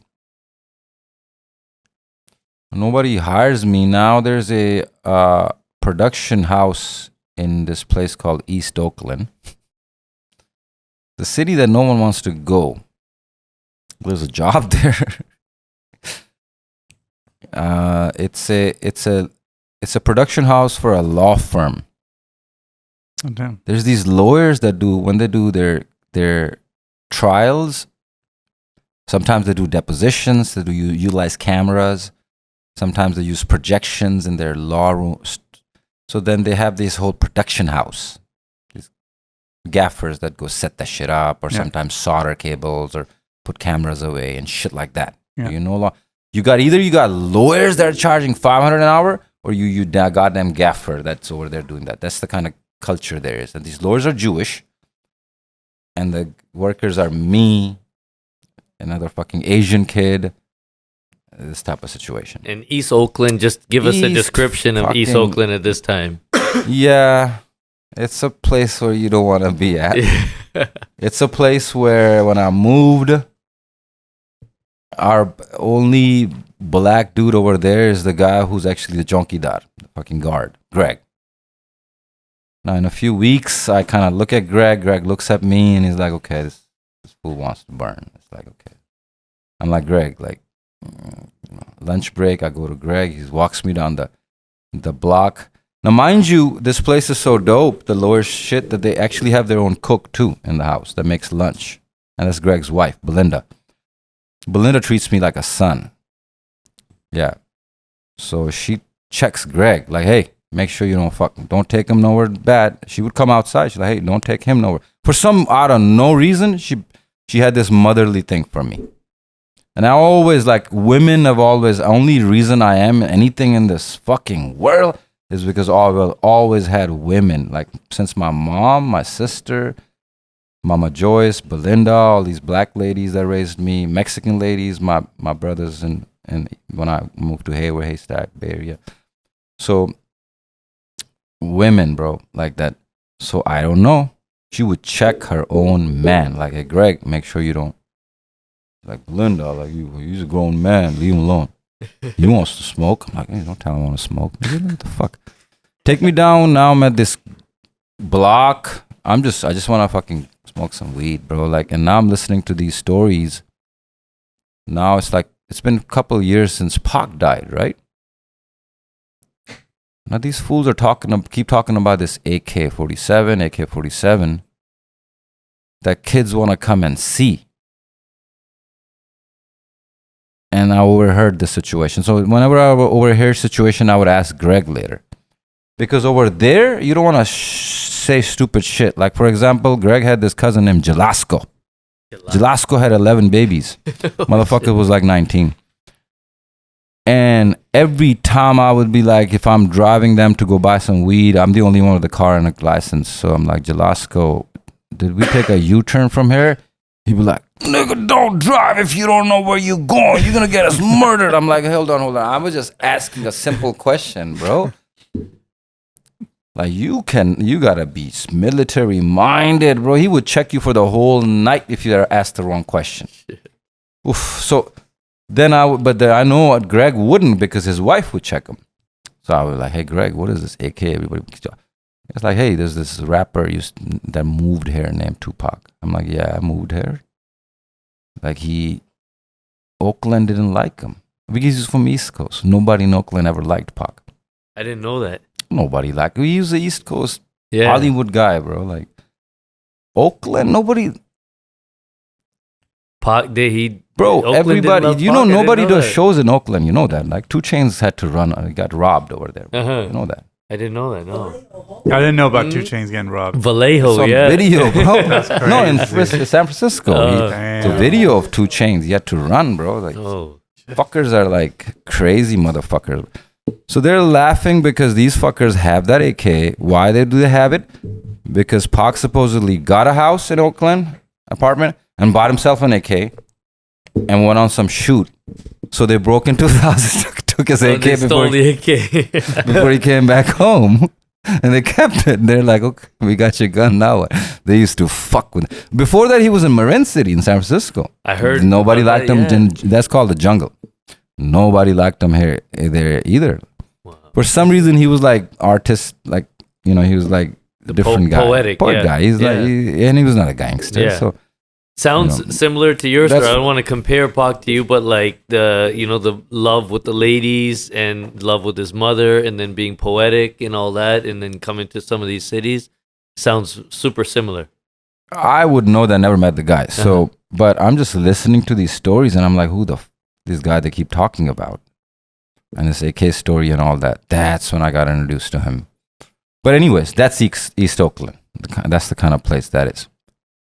But then they have like underground strip clubs like no one knows about, fucking illegal and cuts. You wouldn't even know. Crazy culture. 90s culture, Oakland? Oh my God. Now I met a lot of people that worked with Pac, all the outlaws and stuff like Napoleon and, Rappin' Forte. And so these guys were all, because these guys were all hanging out with the Greg guy. And you met the outlaws? Yeah. We did shows together. Oh, that's nuts. That's crazy. We did shows. That was around right when 9/11 happened. So what was the year? 2001. 2001, yeah. That's when I was with Napoleon. Damn. Sugar free. Rappin' Forte ended up moving not too far from my house. So his grandma used to smoke a lot of weed. She would make us go get the weed. And all these motherfuckers had like no licenses, nothing. So I had the job and the car and stuff. Yeah. So they didn't specifically like me, but they're like, this is perfect, If he gets pulled over, he has all the papers. Use this guy. And I'm like, hey, I want to just listen to you guys' stories. This is interesting shit. This is very similar to the Peshawar shit, but you guys have you going. So I'm just around this shit. I got the tabla still playing in my head because that's what I've been sleeping with all my life. All the rhythm,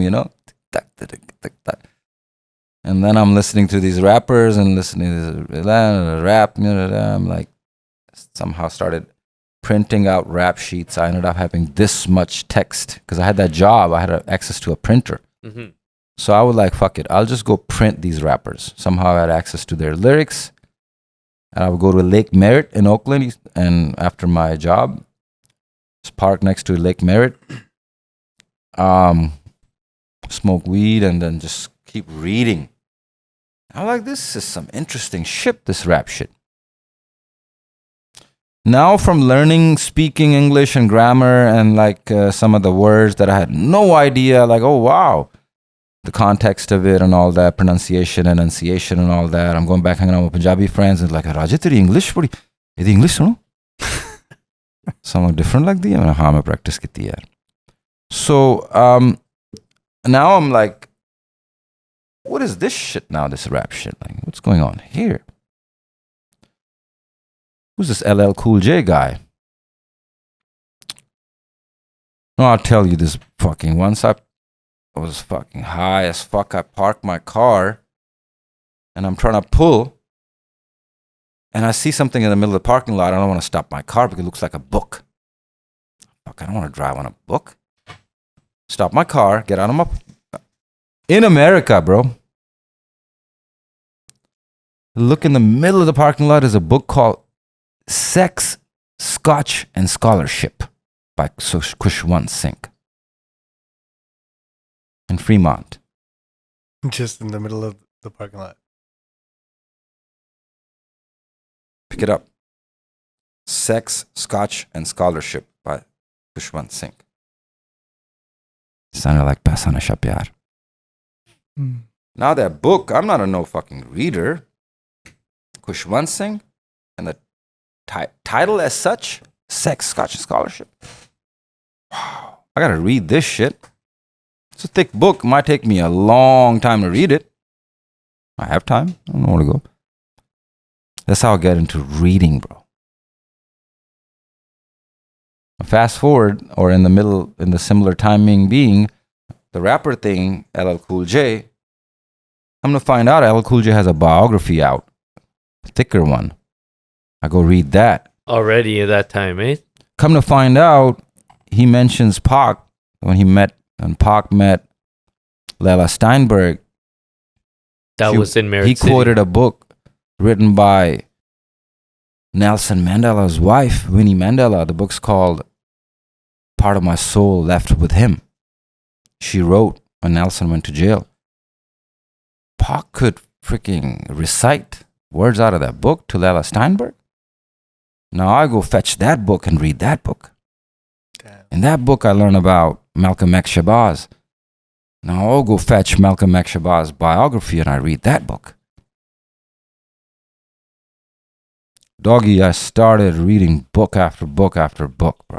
And the kind of books I read, civil rights movements and everything, it's just like, wow, bro. These idiot kids don't know where the shit's at. When you look up my interviews since I was a little kid, now, everybody go do that. And you'll find me saying that all the time. Hey, Waji, what's the best thing to do? And I said, read. I don't see nobody reading. I listen to this new generation making music. I can tell nobody's reading shit. All they're reading is each other's comments. You can tell by their music. Yeah. Because that's what they're replying to. Yeah. Well, where I come from, that's what little girls do, bro. We read books, and I read such beautiful books. And I owe everything to those book writers, man. Fell in love with reading. And I just still regret having dropped out of high school at the age I did. I still love people that do college.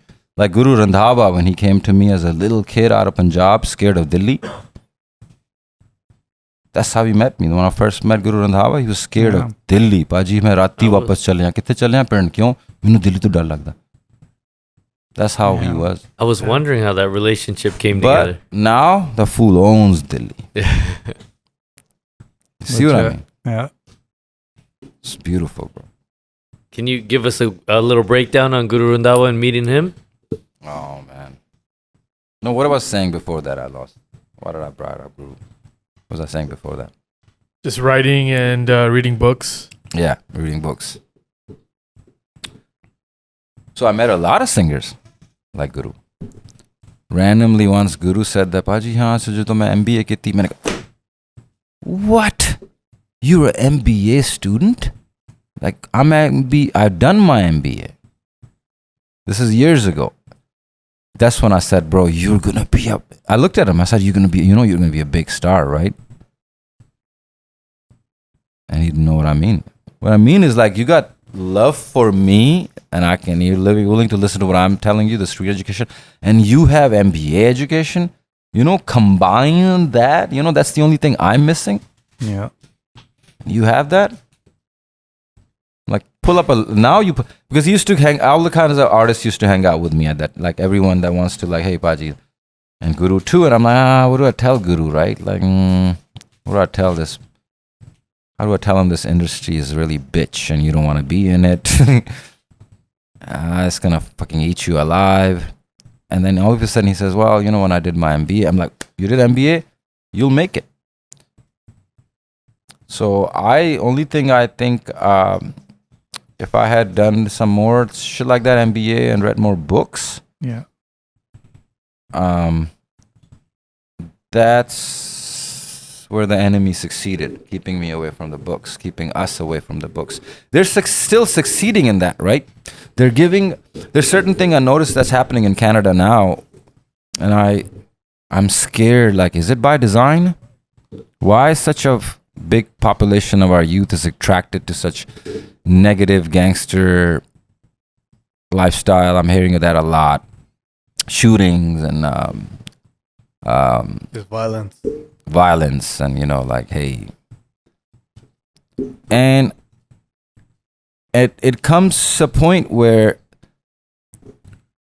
the place that we're at their decision making in terms of laws put in place, money allocated, can affect us at a root level.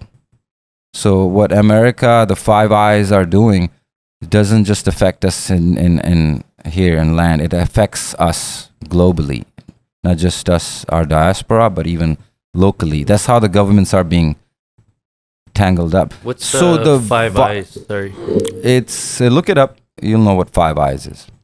You guys are part of it. It's 5 countries alliance. Australia, America. We share each other's intelligence.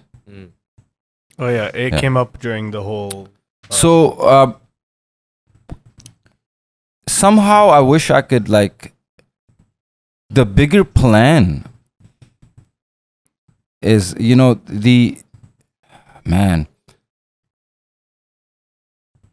being highlighted, like violence and negativities in every culture everywhere in the world, and every race, religion, place, and all that. But the way the Punjabi youth is sort of like on the front page as the person behind the trigger.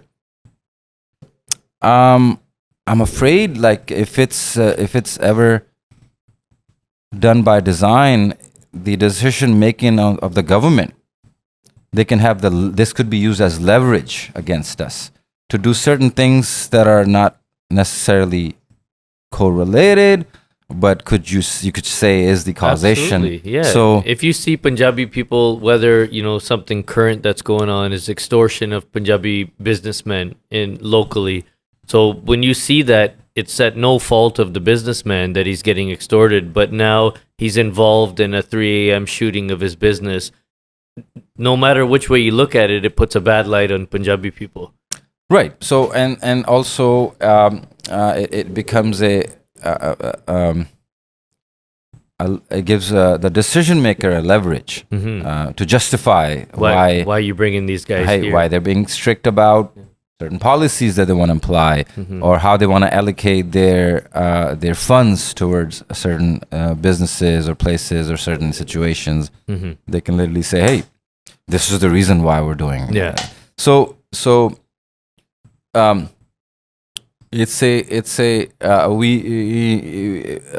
we falling for the trend? Because even the promotion of it is handed to us. They're so smart at sort of like giving you the tools social media is for anybody and everybody what they want to do. But here we're discussing such negative aspect of our culture. I believe some youth is involved in shooting, and I believe it's a very tragic situation that's recently is on the front page in Canada and even in North America. But I also believe that Punjabi youth is also doing a lot of other things worldwide simultaneously, and maybe in numbers way bigger in terms of making money and achieving success in government and entering areas where we actually get to say what we want in terms of government and policy making, and we actually get to sit on posts and places where our voice becomes challenging for the authority to then object against. Even just the backbone of the society we live in now. You can looking on your phone and ordering an Amazon package. Why does it get to you within 12 to 24 hours? It's not because Canadian citizens are doing it. It's all the immigration that's come here, the students and the people that are working hard. You go Uber Eats, skip the dishes, you go to any restaurant in the city, if you're going to be here for a bit, it's all, young Punjabi or Indian people that are the economic hub of this country. And people forget that, that the jobs that we don't want to do as people that are born here or think that you're too good to do, these guys are doing all those jobs, right? So, yeah, you're right. So I think we as a culture should just we can change that maybe with starting with with ourselves, I try to just to. It's interesting, right? Like my observation is that we're like, well, we're the ones that are highlighting it, and could this be something that's part of a bigger design? Absolutely. Is it out of nowhere?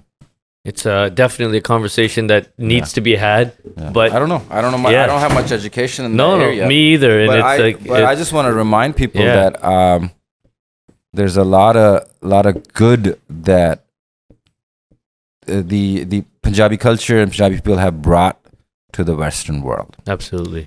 For many generations now, starting from the UK to now to in the Western world, North America. I think a lot of good has come to this place. Like you mentioned earlier, Jazzy B. Legend in Canada. He has his own. What was the celebration that we were talking about when we spoke with him in BC on the Walk of Fame? There, he has his. They celebrated Jazzy B out there. When I played keyboards with him, I never got to meet him in that show. I was just part of a band, you know. And you never got to actually interact with him. No, never did. I just saw him from the back. I was part of the band. I was like, wow, that's Jazzy B right there. But I mean, we're sitting amongst a legend, and as important as some of these conversations are, we got to hear more about Bohemia, the legend. Tell me about Vich Pardesande. That was your first album. Yeah. What was the story behind creating that album? Where did you record it? Who was involved in that album? Give us a little breakdown on that. So the job in East Oakland, one of my partners was a half Japanese and a half Asian guy. Shah. He had a Shah one. Yeah. Okay. Shah, SHA, Seth Roshi Aggress. So Shah's house was not too far. He lived on right across from Oakland Tech High School. So from his balcony where I went out to smoke weed, I could literally see the Oakland Tech High School right in front of me like this. So whatever that main street is, I forgot the name at the moment. He had an apartment there. When I was working at this job, the technician job, all of a sudden there's this thing came, because remember I left my music behind, but I still had a Yamaha RM1X remixer. RM1X is a sequence remixer. It's called 16 channel, drum machine / no, I don't think it had any sampling capability, but it did have, you could slave it MIDI and utilize it in that sense and make beats on it. So at that job, something came up. The lawyers were working for a big case, tobacco versus the state of California or some shit like that. Huge case. That's huge. Yeah. There was this demonstration needs to be done where the tobacco people cheated. So they made on the filter side of a cigarette, they made these mini holes. So when the nicotine tester, when you put the cigarette into the nicotine tester, the holes were exposed. So when the nicotine tester sucked it, it was less nicotine. But when a smoker smoked it with the hands on it, he got more nicotine. So tobacco cheated. Damn. Now we wanted to demonstrate that on a screen with graphics. Cigarette came into the thing, holes, and then a non-hole issue. Now to make it dramatic, the lawyers are sitting I'm over there, and they're saying like, man, we need like dramatic music behind it. You're wrapping cables at this time. Yeah, they're like, we need like dramatic music behind it. And they hear a voice in the back like, I can do it. I can do it. I have an RM1X. I can just sequence it for you guys. Like, bring it tomorrow, you guy. So it's like a nostalgic feeling. I'm like, music again. I was leaving that bitch behind. I'll make the machine, whatever. I'm like doing music. Fuck music. Fucking next day, I bring the machine, put on the metronome, they play the graphics. I'm like, it should have like, something, a little minor progression, mid-tempo, some strings, like ding, ding, ding, ding, ding, ding, ding, whatever, one of those documentary shit. It took me 15 minutes to sequence it. Not only that, but I get to away from the coiling and the wires. I get to sit in the office now. I'm like, this is good. The lawyers come and they're like, wow, this is perfect. Like, we should get him to more of this. And that's when the Seth guy's like, hey, man, you do this? He's like, I have a keyboard too. I make beats. I'm like, oh, good for you. Whatever. So that's when Seth and I connected. Next thing you know, somehow my machine ended up at his house. Somehow after work, I went to his house a few times and he connected it. I like his beats. And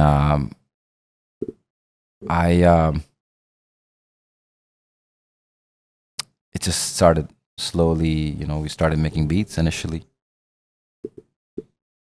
Now remember all this life, I'm going to give you something really weird now, okay? I'm going to throw you guys off one more time. You guys ready? All up until this time that I brought you to, where I'm about to write my Punjabi rap, right? I don't speak Punjabi. I have never spoken Punjabi. All of my Punjabi friends speak to me in Urdu or English. Wow. I've never thought about speaking Punjabi. Any language anything that I'm freaking spending my brain cells on is English because I'm trying to learn this goddamn. I want to speak it right and language. I'm in America, might as well. If any last thing was on my mind is wanting to speak, like what my own Punjabi friends have to speak in tutti putti Hindi with me. That's crazy. Because I'm from Pakistan. This guy from Karachi, he just, why? He writes in Urdu, bro. I'm known as a Urdu shair. So when I'm high and drunk and just down on my luck, by the way, that lawyer shit, when both of those lawyers,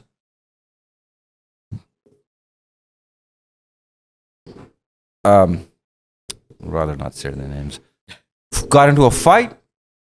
One day we showed up. We have to leave. No job. Like the two partners Just for fought. the law firm. Yeah. So now I'm at Seth's place with my keyboard there. Finally, my ass wants to do something that Suresh told me to do a long time ago. It's like original music. And now I'm writing in English to a beat. I don't know why. I'm thinking I'm going to find a rapper, an artist, as a producer minded. I'm into producers. I love Jimmy Jam, Terry Lewis. I look up to producers. I don't look up to singers and rappers. I look up to producers. And I'm like, producer, I made a beat. And I'm writing, Duniya ch lagdani ji, jind jive jail di salakha piche din gin. Raat lange pang pee pee, ek din ghamma to azadiyan ne mumkin. And I'm thinking, yeah, man, I need a motherfucker that can record this like a good rapper. And I'm recording it with my reference vocal. But initially when I write it and I try to record it, I can't speak it because I've never spoken Punjabi in my life. Damn. So now I'm having a hard time performing it. Like, I'm like, Duniya ch gidani lagdani. I'm like, man, this is like, why am I doing this shit? It's not my language. I don't speak Punjabi. What drove you to write it in Punjabi? I can't tell you that. I don't have an answer for you that. I think about that a lot now. It's the weirdest shit. I'm in Oakland. Right next to me is a freaking Japanese guy. There's no Punjabi guy in sight, in miles. Left him long time ago. Remember? I left keyboard. Didn't want to be part of that. I'm in East Oakland. It's either Greg and them. The guys don't like Tupac. The gangsters. It's them. It's either the Jewish lawyers or another Jewish kid. Eob. gold hair, looking like a skinny Jesus Christ. Eob. I'll be high, he'd be walking up to me like, hey, you okay? I'm like, hold on. I got this idea, bro. I'm gonna make this music, Eob. That doesn't exist. He would laugh at me. He's like, you need to have some lunch. I'm like, hold on. I'm gonna make this music, bro. Because I thought like something was happening, bro. I was impregnant with that idea. Something has to, and then the Punjabi thing. And I would tell, like, I didn't speak Punjabi. Then I'm like, man, when guys like you who are like born speaking Punjabi, when you're gonna hear me, first thing you're gonna be like, this fucker, like, okay, he can't speak Punjabi, bro. Like, but then let's just listen to what he gotta say. Like, you gotta say he has something on his mind, but he can't speak Punjabi though. I'm like, fuck, bro. I'm like, fuck it, let's just do it anyways. I have to do it. I have to get it out of me. But no, I have no idea what in the middle of nowhere. I don't know why I switched to Punjabi. Nobody told me. My own father didn't teach me how to speak. My mother, nobody in the world spoke to me in Punjabi. I was far from Punjabi people. I was in East Oakland. And out of nowhere, I started writing Punjabi rap. Never practiced, rehearsed. The first shit that I wrote is my first album. Second album track that I wrote was my second track. So there's no content, as you can say, like, hey, maybe then I started writing, and then And this is all at Shah One's studio or house or makeshift studio. His apartment, his girlfriend's closet with her clothes hanging in there. Some of the tracks you could still hear me closing the closet door sounds. Wow. In Chordo, in the beginning, there's a click. That's actually me hitting the record button, going into my dude's girlfriend's closet, closing the door, and you can hear the and he left that in there.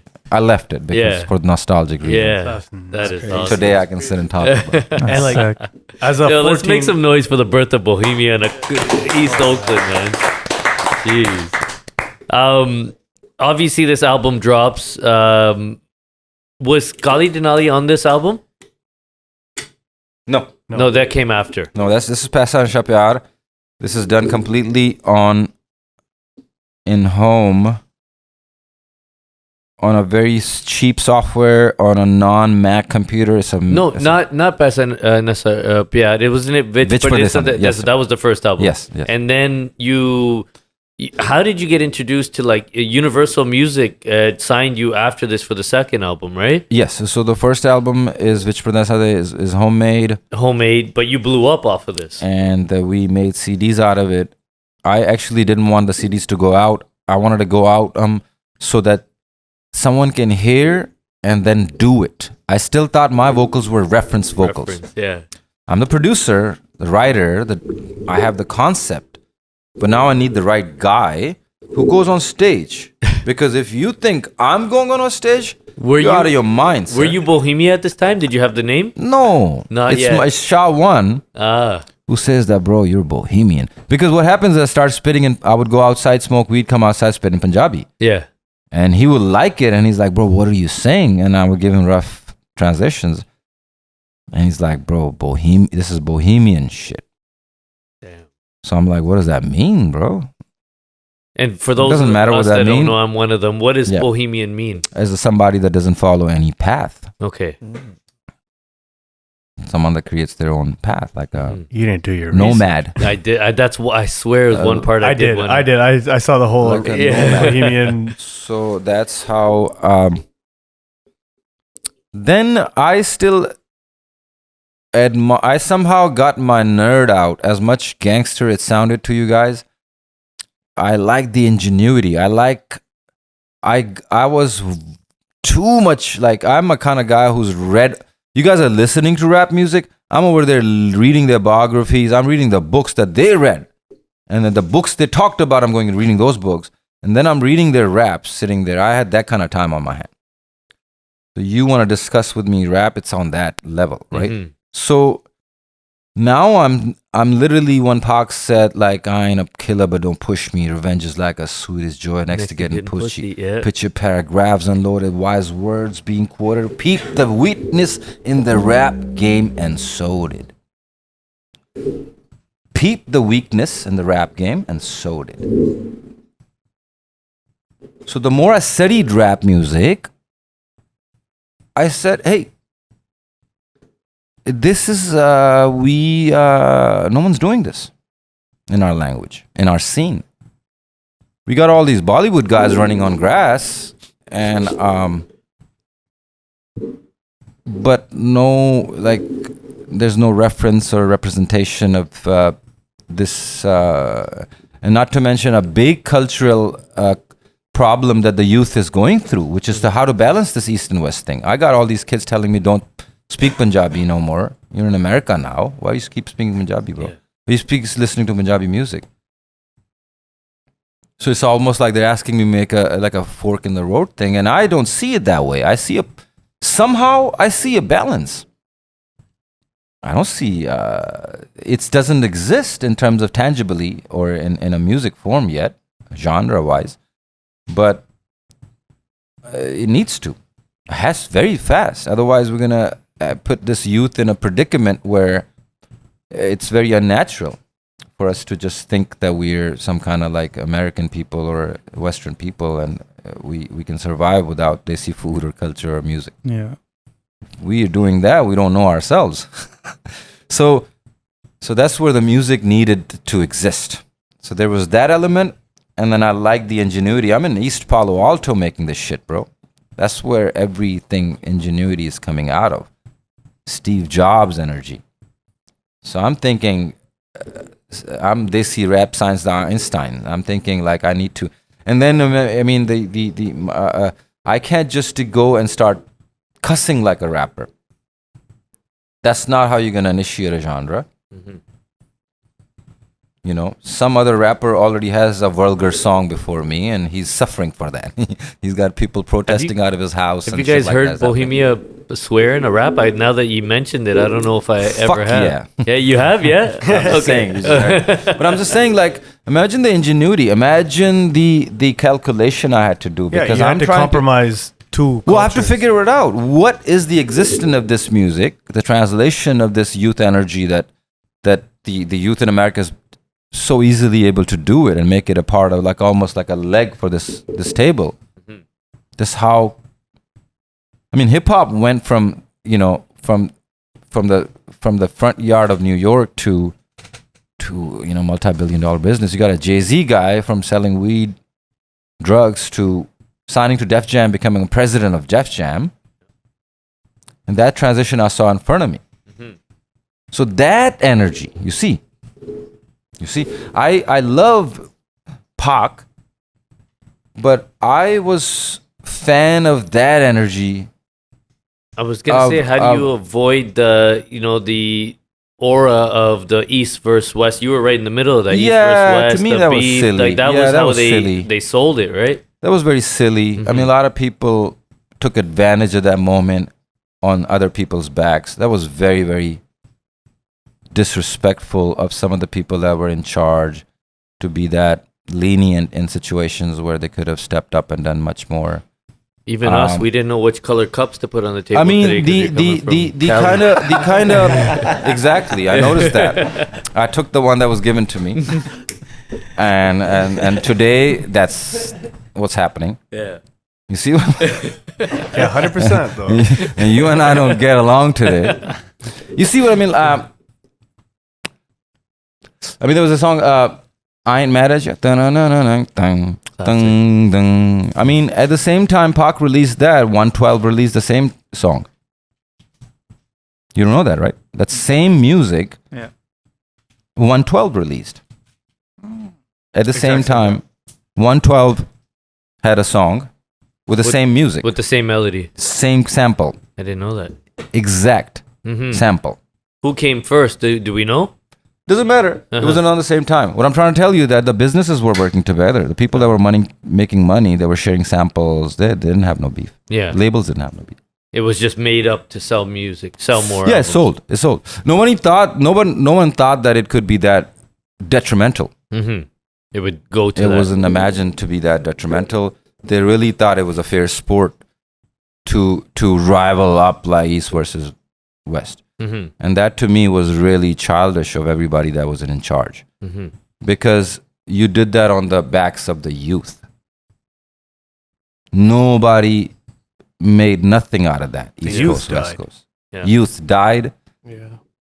Beautiful, talented minds were lost. The big genre had a scar Yeah. put on itself and made it into like, now if hip hop was before that not a bad negative genre, well now it for sure is. Yeah, had a stain on it. Like for a sure. Nas never existed. Yeah. Like a KRS-One never existed, Salio. Yeah. Freaking Shires. Like a Ice Cube never existed. Yeah. Tupac was an Ice Cube fan. Mm-hmm. Like that never happened? Huh? Spice One never happened? Huh? Yeah, it took over. That's all. Andre everybody- 3000 everybody- never happened? If you looked at rap, all you knew was Big Beef Hip Hop. happened, huh? Yeah, beef. Yeah. And the worst thing that I hate is like our Punjabi youth clinged on to just that one little thing. Mm-hmm. Hip hop, beef, Yeah. rapper, gangster. Yeah. What? They brought it into the What? Punjabi industry. Since when? Since when? But when? can you what blame are you them or talking do you about? blame the marketing? Everybody. I blame everybody that just didn't was not careful with it. Mm-hmm. Everybody just that wasn't careful with it. Even now, I mean, I see it's being sold on other people's, graves. Mm-hmm. It's silly. Hip hop was never that. Never will be. Tupac himself used to do ballet dancing Yeah. at a Baltimore School of Arts. School of Arts. Yeah. He recited books. That's why he got where he got it. You guys are clinging on to the last 6 months of his life, which was not him. It was Juice. Yeah. Damn. It was because he wanted to be a movie star. Because he wanted to be an Al Pacino. And what happened in Training Day when Denzel Washington did Training Day? His wife almost left Denzel Washington. Why? Because the fool would go home in his movie character and fight with his own wife. Because he doesn't want to get out of the character because he has to go back to the shoot in the morning. It's like me staying Bohemia and going to my wife. I'm going to get kicked out the same night. Right back to the street. Like, what? Who is in here? Bohemia just came in? Excuse me, sir? No. You need balance in your life, bro. So This is silly. This art, this music shit, this thing is gonna. If you let it get to your head. Looking at it from that it's- perspective, it's easy to say, but it's so much easier to get caught up in the marketing aspect of it and go with the trend or the beef. Why are arguments so much more intriguing than a casual conversation, right? You sense that there's something going on there. If me and you fight on camera, it's gonna get way more views than me and you speaking on camera, right? Yeah, so that goes back to this Shakespearean human nature thing, right? It has nothing to do with rap music. It's like my video Sahara was made by Jarmo Cimento, a Finnish director, and he went to art school, San Francisco Academy School of Film, and he said we were taught for school to be a documentary or music or a director or movie maker. We were taught just one thing. He's like, to make your movie, you just need 3 things: conflict, and conflict. That's all you need. You got yourself a hit movie. That's a human nature.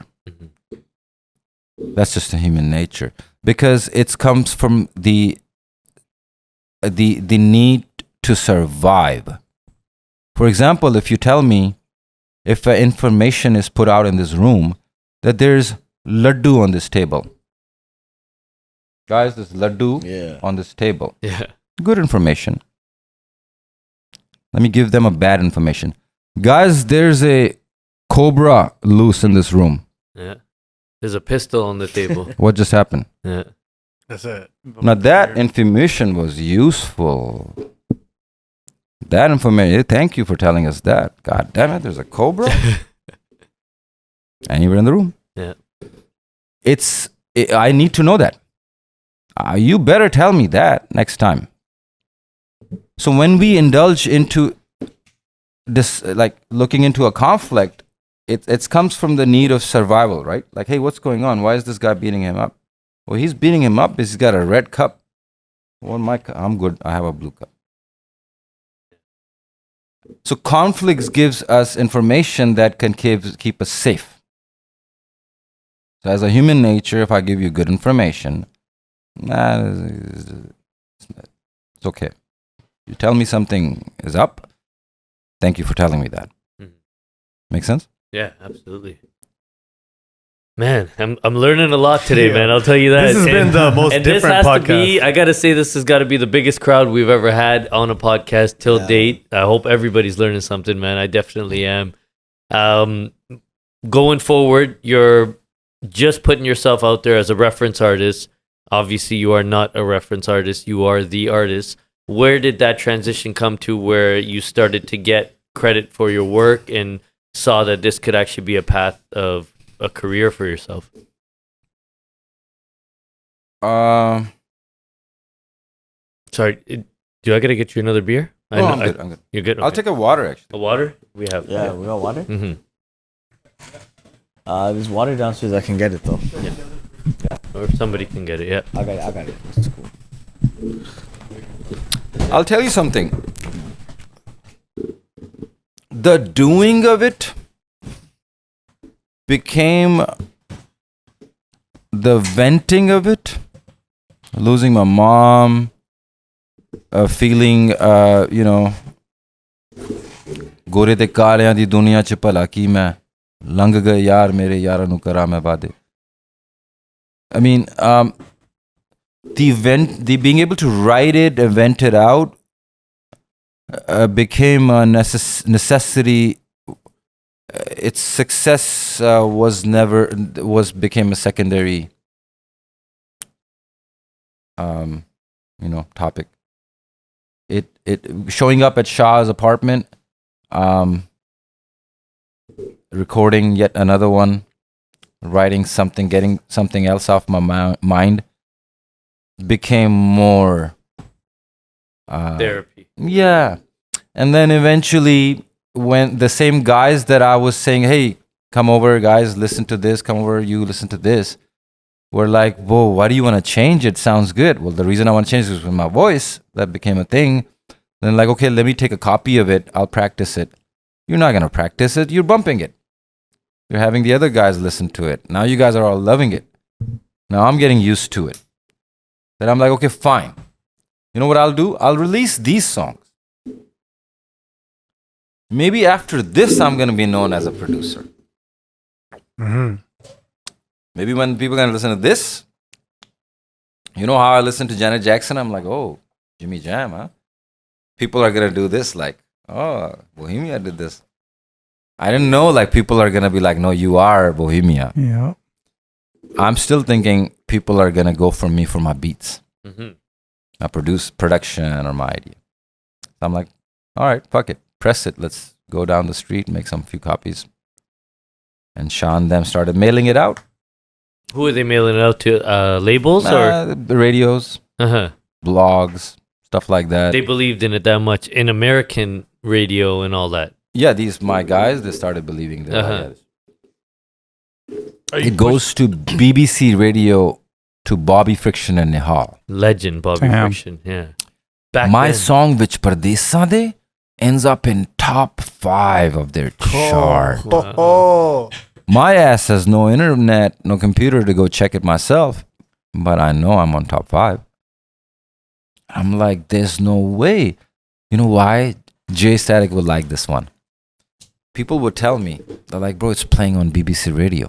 I'm like, no way, it's not going to play on BBC Radio. I said, they have machines. that can tell if the CD is made at home or if it's professionally mastered. Really? My song was made at home. They won't play it. Trust me.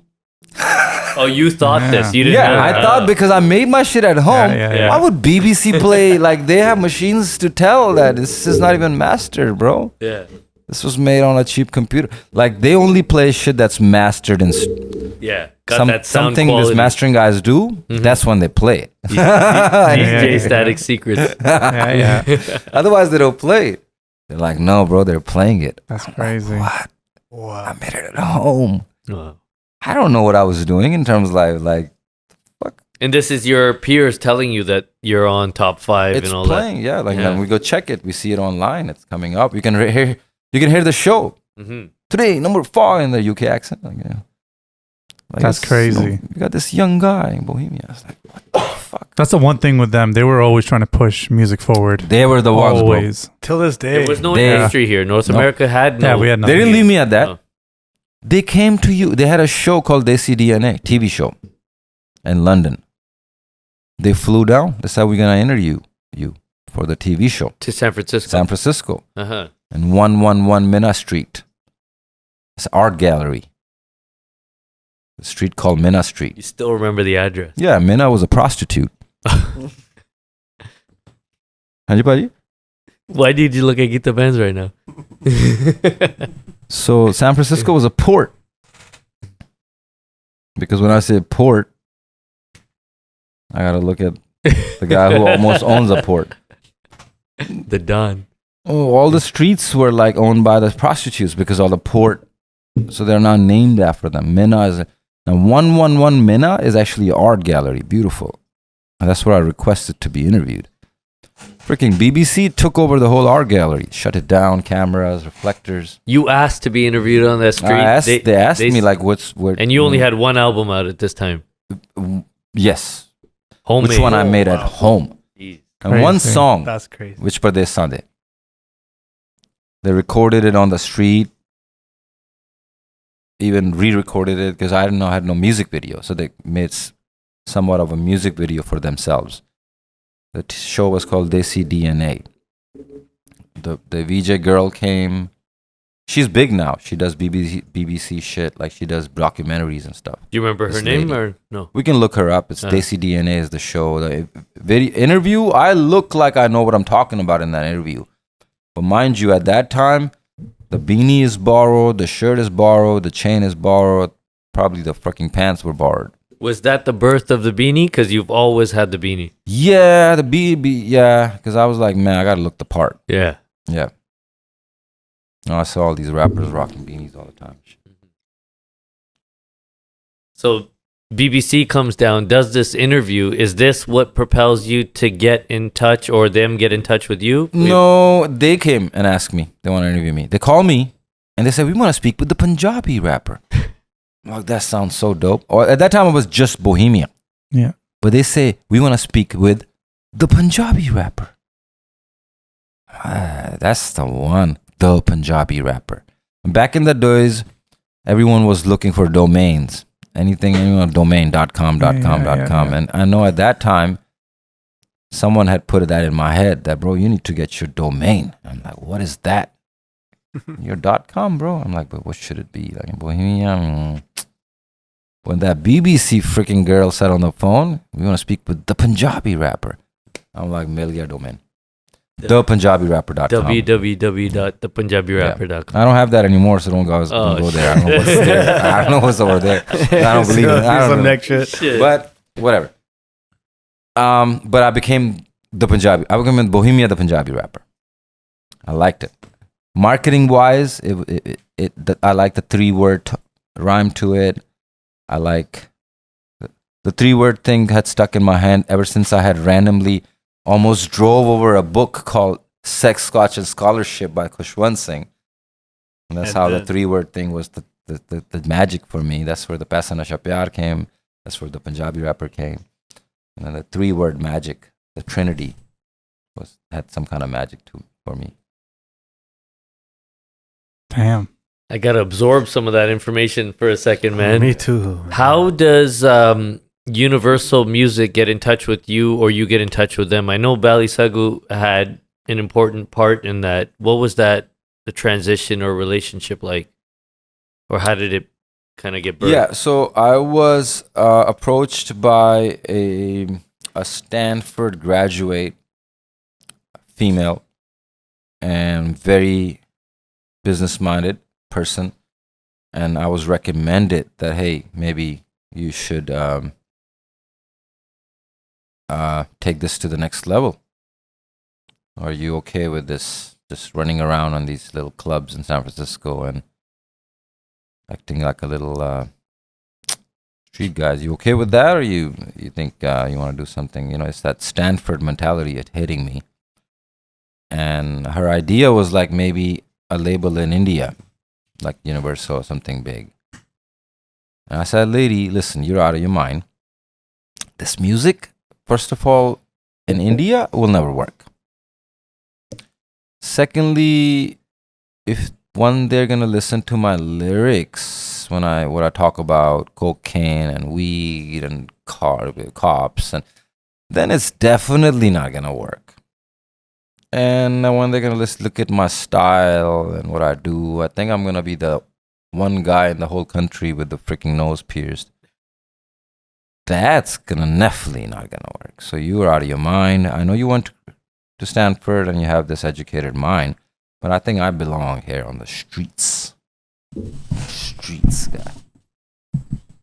I was a dumbass little kid, right? Like, no, maybe it should be something bigger. I said, I can bet you it's not gonna work, but if you want to give it a shot. The thing is, as a Stanford thing, she was pursuing her MBA also. Is this where you have to do your theses or something? Mm-hmm. Thesis. And you need some other MBA to help you with that? I don't think any of us went that far in we didn't go that education. far. You don't need another MBA. Yeah. So there was another MBA in Universal. She got in touch with some kind of reference thing that these MBAs know about. No disrespect. Indian girl? Yeah. Mm-hmm. And then what happens is my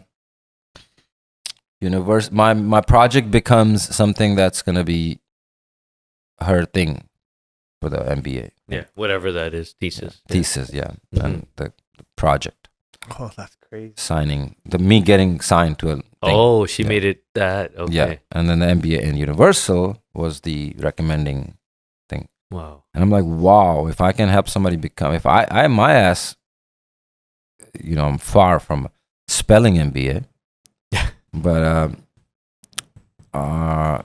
being instrumental in somebody else's MBA is dope. One, secondly, I still think it's not gonna happen. Like, there's no way this music is gonna work in India. Like, it's not. Like Bohemia in India and Pakistan, it's not gonna work. No one's gonna like it. Nobody's heard of Punjabi rap at this point. No one. We don't even know what it is. No one Even in runs North around America, in a that point, we Denali, didn't smokes know. weed. Like, who does that in America? Maybe in the Bay Area, and not even a whole America is gonna get me. Maybe my Bay Area is gonna get me. That's true. Next thing you know, Universal signs me. I'm like, Crazy. That is nuts. You man. skipped over Okay, that so- quick though. Give us that like breakdown of Universal reaching out because via this girl, or did they reach out to you directly? How did via that the work? girl. Like, she sent out the The package or demo. whatever, yeah. And Yeah. they said we want to sign this guy. yeah.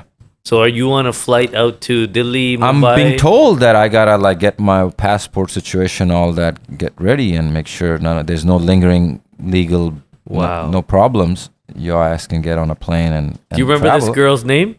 And I don't know if I should. Okay, we'll leave it alone. But the thing is, I'm over there going, man, I've only seen India in like movies and shit. You never been there. No, like, I don't think I'm trying to go. Like, and where is Universal India? Is that Mumbai? Mumbai. Yeah. Okay. I don't know if I want to go though. Like, scary, bro. It's a big ass country. Like, I don't. You sure? What? I'm going back. But I back like their to- logo though. The Universal logo. I like that. Only thing I like. This is the only thing that I was nostalgic about was their logo. Like, imagine that next to my face. That's cute, bro. That's nice. So I'm like, for the fuck of it, let's do it. Just to see that logo next to me. I know this shit's gonna fall on my face. This is not working. Bad idea. Let's go. Let's do it. Whatever. At least she'll get an MBA out of it. Yeah. So now what happens is,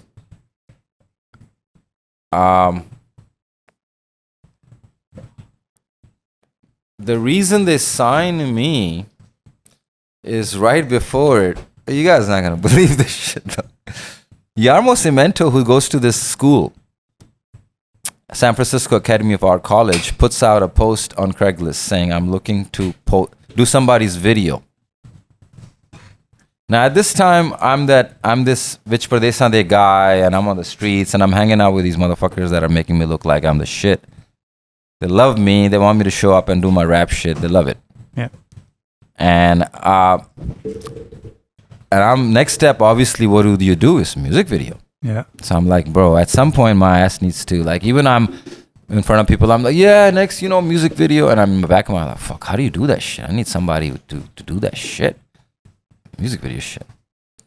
So fucking Yarmo Cemento, I think she gets a hold of him. He puts an ad out. She sends me him my thing.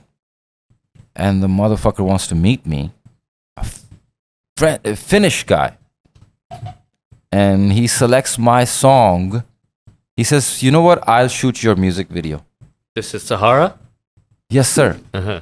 Now, this is a guy who's graduating from film school San Francisco, and he just needs to do his project for his graduation. So he has access to film crew, because that's what he's going to pursue.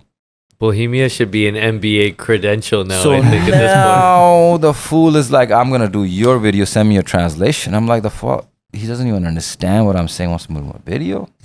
Dope. And bro, have you seen Sahara video? Yes. You know how old that shit is? Black and white, right? No. You're it's talking color, about Ek Tera bro. Pyar, bro. You're talking about Ek Tera Pyar. That's black and Oh, white. that's Sahara right, is the okay. one where...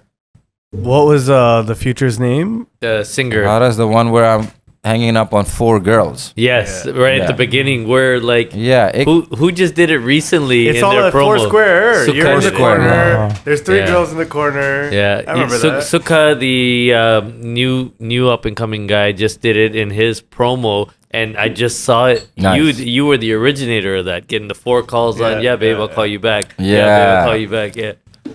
So this fool ends up, like when I realize I show up on the set, bro, back into the trucks with the reflect. It's like a movie set. Yeah. And I'm like, what? That's crazy. This got handed a film video by a director of the set. Oh my God. And then next thing you know, she hands it to Universal, and Universal looks at the video and they're like, fuck yeah, this video? Yes, of course we're going to launch that. She wasn't handing them bullshit either. But even in that video, what I'm doing, I'm smoking weed in that video. At the ending, I'm like, they're not, girl, you're out of your mind. I'm talking about weed, smoking weed. They're not going to release this. They release it. I land and people fucking like it. To this day, I don't get it. That's how I still feel about it. I think I understand it, man. It spoke to us. Like, we were young kids. We came up with that, like you said, the Tupac, the Biggie, the hip hop culture. So now, being Indian kids who, most of us, I can't speak for everybody, but like, I got put in ESL when I was young. Like, I barely knew how to speak English. Me too. Going into school. So when you have something that you can relate to now, oh, this guy's speaking Punjabi and it's hip hop. 100%. He just mixed it. Fuck, I got speakers in my car. I'm gonna blast this instead of the other shit I'm listening to. So you gave us a reason to be proud of our culture instead of the what people used to consider the dinga dinga dinga or whatever. 100%. That's what we were considered as for music. So yes, we love Punjabi music coming up, and all the OGs who made music. When we go to a hall party, when we went to a family function, but now when we're pulling up at high school, when we're listening to music around our peers, you gave us that music that we could be proud of. I want to recognize my OGs at that moment, man. Like a lot of the things that you might give me credit for bringing it forth as originality might be just me dying to copy my OGs, man. Who's that? Like who? All of them, man. I'm going to soak them all in, I'm a big fan of Mika Singh. I'm a big fan of Jazzy Paji. I'm a big fan of Daler Paji. I'm a big fan of Mansab. The way he has carried his career, sustainability at this age, consistency. I'm a big fan of a lot of Pakistani artists like Sajjad Ali, the guy who did a song with me. Never did a song for many, like his whole, I think, career with another guy. He never worked. He did a song with me. He would perform in front of Madam Noor Jahan ji, and she would respect him. Madam Noor Jahan ji is somebody that was Lata ji was a fan of. So the people that I've been able to listen to, starts with, Kishorda and Mukesh and, back in the day, and Jagjit Singh. Yeah.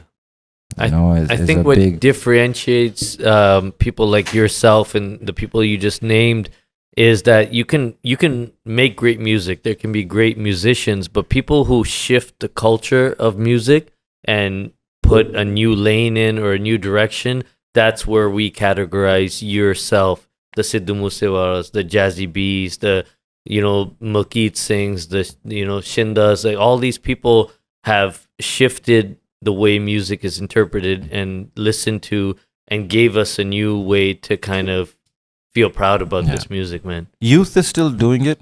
They'll keep.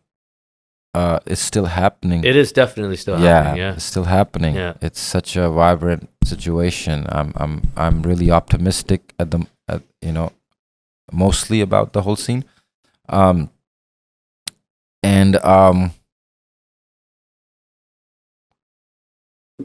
Yeah, I there's the genre itself still have a lot of room to grow. I myself can be a lot less lazy, which I am a lot more at times. Overall, I think you guys, the listeners, are way too kind to me to let me be around for this long. Where I come from, where the journey starts with Karachi and Peshawar, and where I am, to mingle with people that I have since then, because the love for the poetry and music that I had. Got a chance to sit next to Sidhu Sikandar ji, Master Salim ji, and people like Daler Paji and OGs like Mansab. It's like I don't deserve that. I don't deserve to be. Sometimes the kind of words you guys use to describe me, I'm humbled to hear it. I'm sure those guys would say the same thing. Unnatural. They never. I think talented, humble people like yourself, they all have said the same thing. We've had some legends on here, and they speak the exact same way, man. They're not sure why they're put on that pedestal, but man, you've created legendary music that we all listen to till today. Like adding to your point, I was in like elementary school at that time, and I was listening to Tupac, DMX, and then all of a sudden there's a Punjabi rapper. So now that you're brought up that you felt like you had an accent because you didn't speak Punjabi, but to us as listeners, it sounded like you put on that accent to make it Western, or I don't know what it was, but it was just amazing, and it was empowering. Like, yo, we belong here, if anything. Tell me about Paisa Nasha Pyar, like coming up with that album. It was a big time album. Obviously, you had the backing of Universal Group behind you. You had huge feature on there with Snoop Dogg, the legend. tell us a little bit about that. There's a lot of tracks on that album, a lot of work that looks like it got put into that. Did you record it all in India or in the Bay? Pasana Pyar, shout out to Shah One. He did a lot of production on it. It was all of my very later in my life I started recording outside of my so that's where we come back to the guy I was mentioning, DJ Darius. He had a studio in Palo Alto. That's where again the person that got us signed, she recommended that enough of this Dell computer, you need someone at least halfway a studio guy. Darius gets connected to me. We go to Palo Alto. This is where I get introduced to a California studio culture, which is like, there has to be a loaded gun right next to, just in case, because we're in East Palo Alto. Darius has done bodyguard work for Whitney Houston in his days, and he's worked with, those kind of like Dallas Austin, those kind of guys, and comes from that lineage. And he's now my guy. He's a producer. He's the engineer. He's like J Static. Before J Static, he was my guy that I would be like, hey man, if I want my vocal to sound like me, I need him. I don't know what he does, I don't know how he does it, but I want to sound like me, like no one can make me. So that's what I love Darius, and that's what I did. He did Khalid and Ali, he did Sahara. Damn. Khalid and Ali, was there a video for it? I swear I grew up on a music video and Khalid it's not there anymore. anymore. Never a video, huh? You guys don't I'm not going to lie, I thought there was a video for it too. I thought there was too, yeah. Mandela effect? Maybe the black and white. I remember something Maybe with the Mandela cars. effect. All I remember is a car driving. Does by anyone it. remember Something. Khalid and Ali video? Mandela effect, bro. Maybe not. I don't know if he's fucking with us or not. Was there? Okay, maybe, I don't know. It's a simulation. Oh man, but that was the song that if you guys can remember the first time You guys don't remember Khalid and Ali video? Yeah, I do remember. Of course, it. remember it. Yeah, but it's not online anymore. Yes, Mandela effect. You know how they changed everything? Like I don't know if he's fucking with Yeah, me I right think now. he's. Are you? You don't know about Mandela They took effect? it down. No, Mandela's effects when like you guys know about this? everyone thinks I'll he legit died, gonna but say he didn't Mandela die. effect. Yeah. Huh? Yeah. Say Mandela So everyone effect. thinks You were there gonna was say never that? a Khalid and Yeah, Ali everybody video. remembers it, How weird but- is that, right? Everybody That's remembers weird. it, but it's No, not. So there there was anymore. one. Everyone Yeah. thinks there is, but there isn't one. Is what's happening. No, everyone thinks there isn't one, but there was one. Oh, yeah, but they're both. What you guys are saying is just the opposite. This Yeah. is a fucked up conversation. So it's like it's a mind trip, guys. I don't know. Hold on. So I need to know: was there one, or was there not one? Now I'm confused. I'll say there was because I vividly remember a video. It was. He remembers it. I remember it. I remember it. You got one. You I remember it. Yeah, I remember it. I remember. You guys Oh, remember it? I remember it. I'm a fact check it, man. Remember I'm on Khalid? YouTube. There's no video. No, it's not on YouTube. I The scene checked. I remember is a Khalid. Yeah. It's Was like there a one? Mark Wahlberg Was there video one? now that's No? on there that's like dubbed to it. So you guys really There's no think video on somebody YouTube. is doing Mandela effect on us? Like they're changing our You're our just thoughts? tripping us out right now, bro. It's a glitch in Somebody. the Matrix. I don't know. Geet the Baines is Geet the Baines over there is like. Tell us about Khalid and Ali. What was the story? Because all of your lyrics, right, follow back to true, events. You were riding around in a GMC Denali, Yeah, guns loaded. yeah. Piche police wale. I had a warrant out. No driver's license, no insurance, no nothing. Just trying to go to the studio to record my track. Mm-hmm. That's all. It's just a depiction of Shah One was on the beat. Shah was on the beat. Yeah. Legendary track. Let's make some noise for Khalid and Ali, man. That really sparked it off for me. That became your tagline at one point as well. Yeah, Kind of, later, right? Yeah. later, that was another like marketing. Like I love marketing. That's my favorite thing I was to like, why not let you this know, live longer? Exactly. So just putting the word music next to it, Khalid and Ali music. That triple. Trifecta. Trifecta, I yeah. took the yes, the you're right. Punjabi rapper. Again, trifecta Khalid and Ali effect. music, yeah.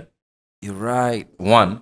Secondly, how genius that was because Universal helped me promote Khalid and Ali. Everybody was on board because they promoted it as a song.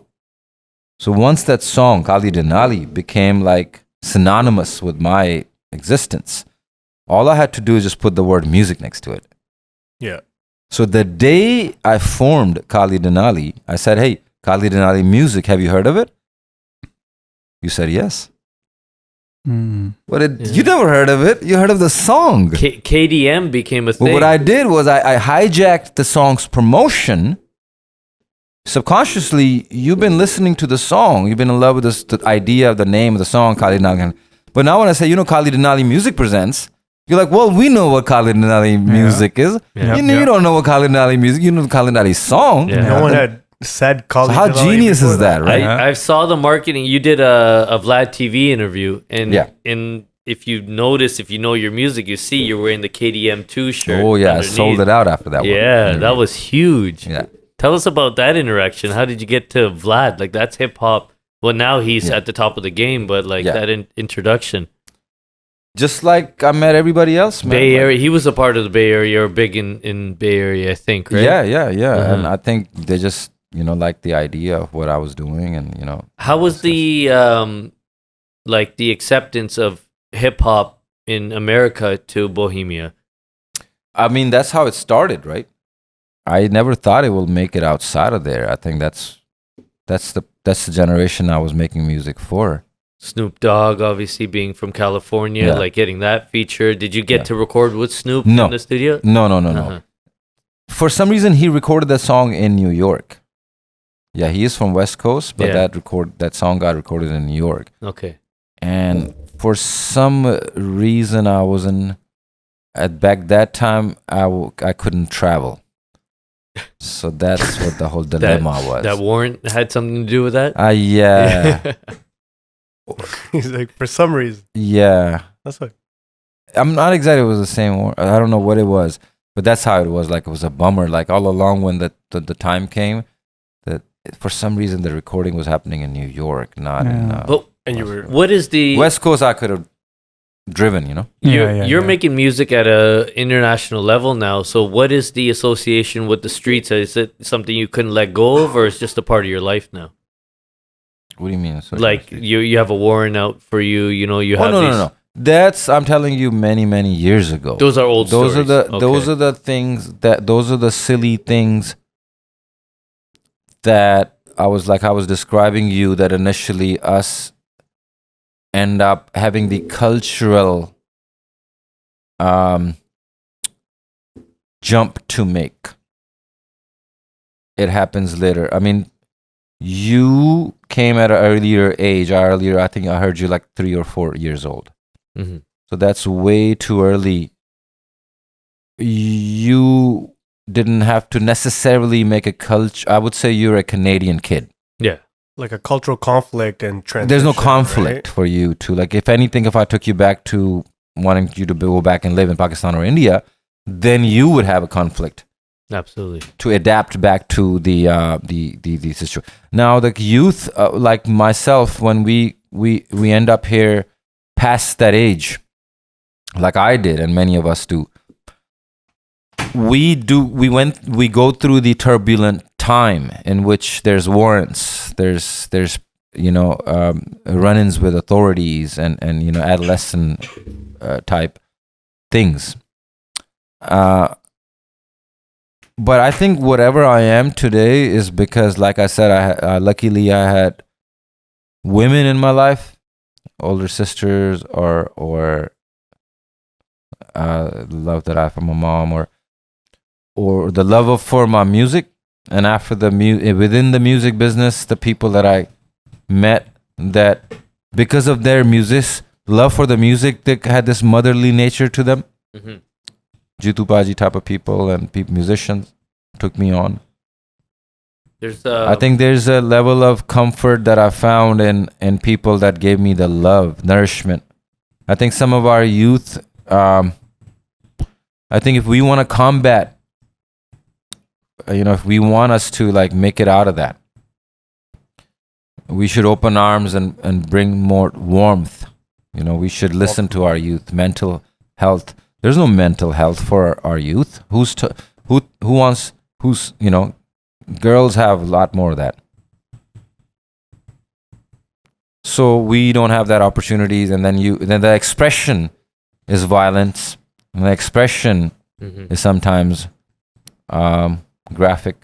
Yeah. And then and then you still wanna,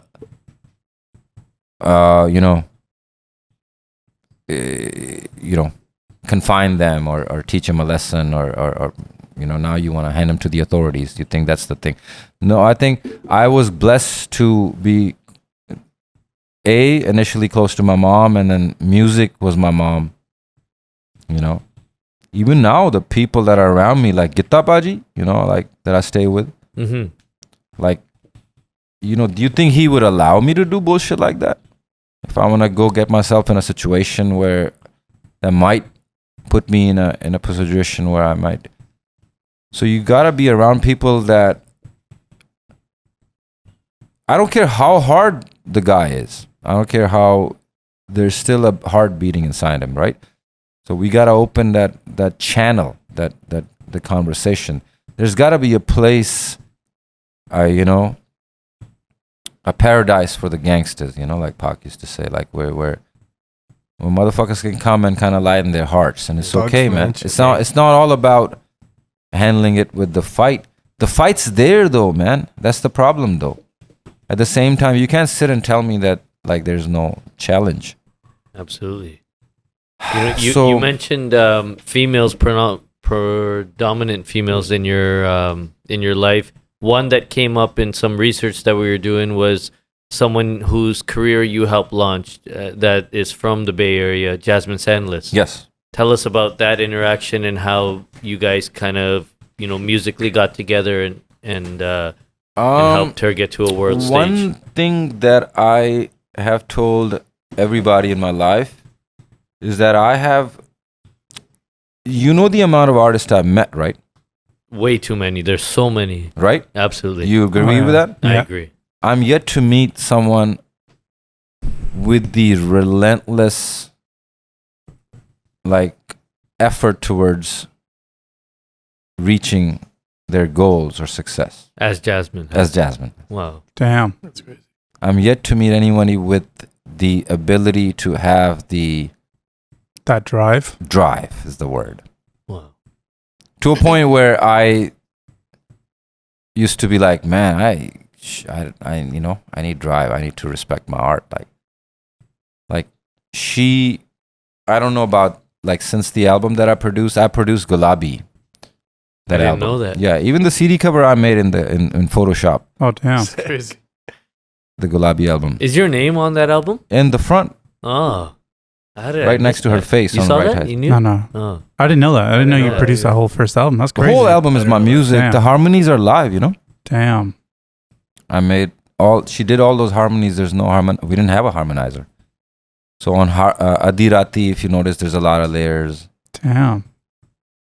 I want to go back and listen. I can't wait to drive. What did you hear in her voice? Like, obviously, when she came out, it was very untraditional, something that we've never heard before. Mhm. What did you hear in that thought, okay, this is going to work, or this is something you want to hear on the big stage? I didn't.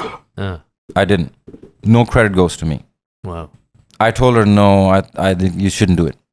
You said that. I told her no. So if you want to do it. I'm not a producer. I'm not.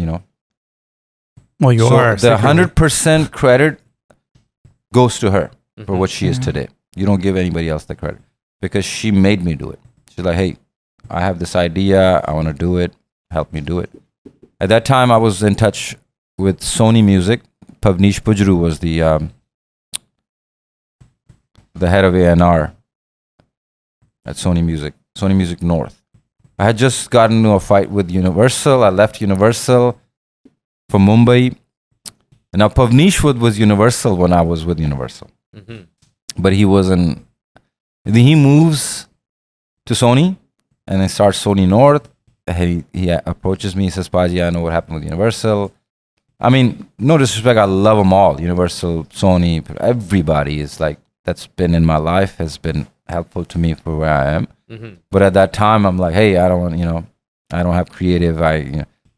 He starts Sony North. He signs me, and I say, you know what? I have an idea. Don't sign me as an artist. Sign me as a content provider. Whatever. We want to sign you. We'll sign you. Yeah. So the content provider was me signing as a producer with Sony. So then I just told them like, okay, now I got a project named Gulabi that I want Sony to launch. They're like, what is this? Like, we're not doing this. Like, hey, remember you signed me as a content provider? Damn. Yeah. So they got him on a three-way call with Pavnish Pujru in Sony. She gets on a three-way call with Jasmine. She's like, hum kisi se baat nahi karte. You know, we don't speak with nobody, but we're only speaking with you because of this guy's on the line. I don't know what he's doing over here with this deal he made us sign, but fine. We'll launch this album now. She hangs up. She's like, thank you. But that's how I got her on Sony. Wow. Damn. Pushed my way into releasing Gulabi on Sony. And it was also very much at that time, the album was very ahead of its time. And you can see Very she ahead comes of from time. that, now that you've explained it, the Bohemian way, you know, of like, No Yeah, but no credit Yeah. goes to me. The credit goes to the vision she absolutely, yeah. She's had. carried If she had that left on. me, if she had said like, hey, yeah. what do you think you want to do? And I said no, and she's like, okay, bye. That's the end of that. She's like, no, Wow. you produce it. See what happens. Yeah. Damn. What was the first interaction with Akshay Kumar with doing Chandni Chowk? That was after your first Universal album, I believe. How was that meeting him? He was an idol. No, of that yours. wasn't. I was after Universal. Uh-huh. Yeah, after Universal, it was my first Bollywood project. That's yeah. huge, right? So that time from Oakland, I got my. You guys are ready for this one? Mm-hmm. I got myself from Oakland. That when that lawyers got in a fight, left that job. I got myself another job. I became a marketing manager for a leasing agency, and I was the head of the marketing department. And I made up a resume this time, though. And I was a college graduate in that resume. Now, if these fuckers had asked me the address of that college in the interview, it would have been interview would have been over.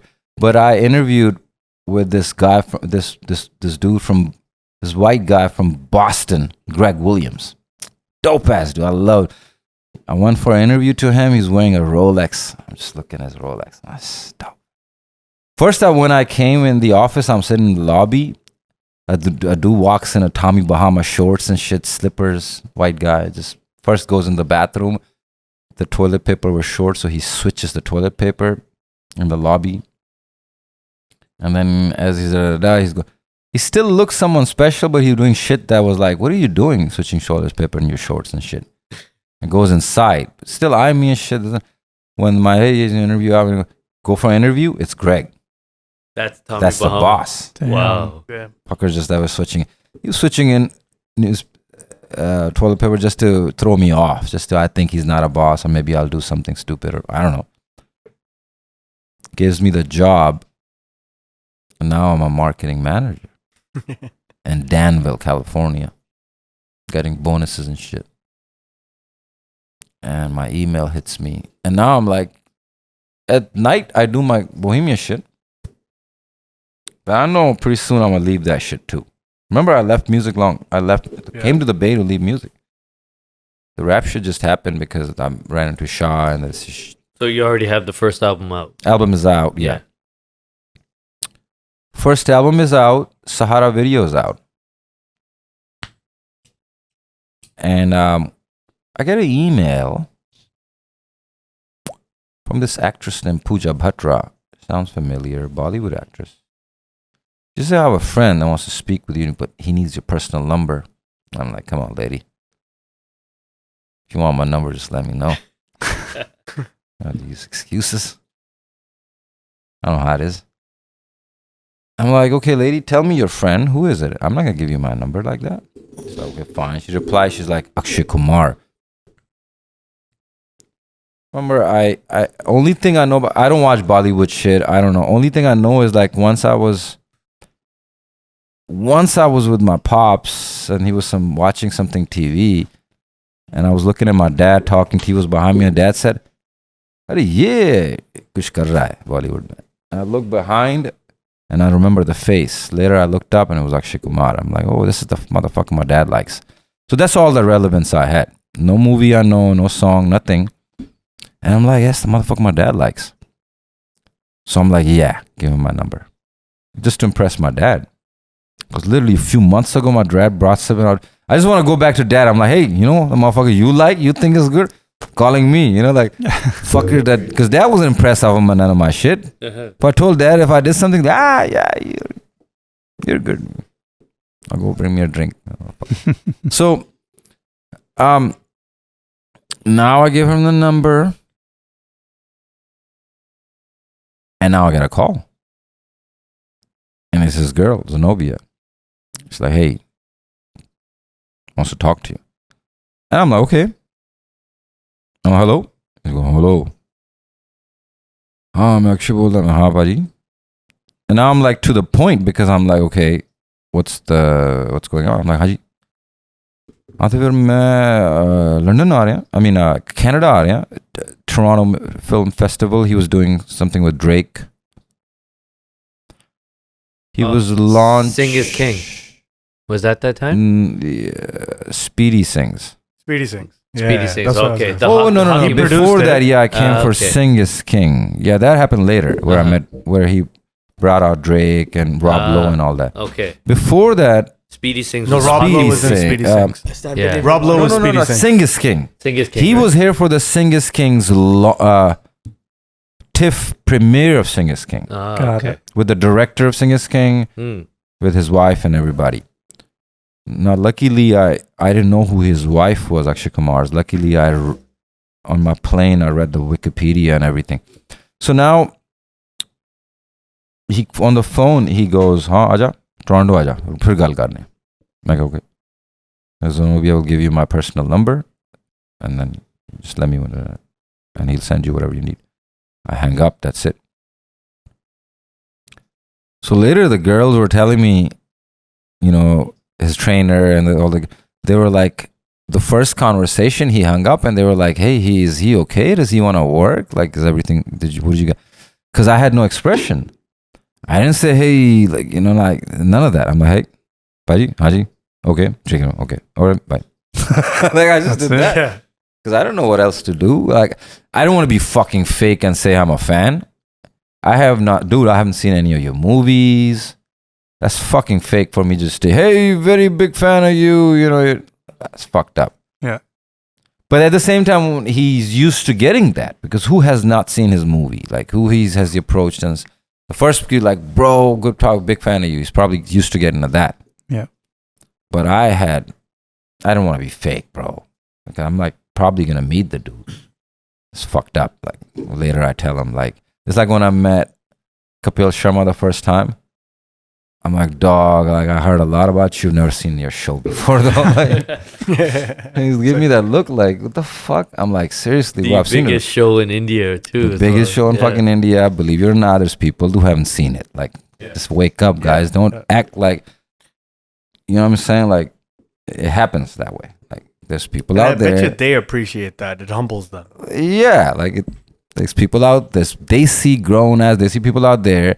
You say Bohemia to them, they have no idea what you're talking about. Yeah. It's just the That's big the ass way world we live in. So, but it was dope though. I met him.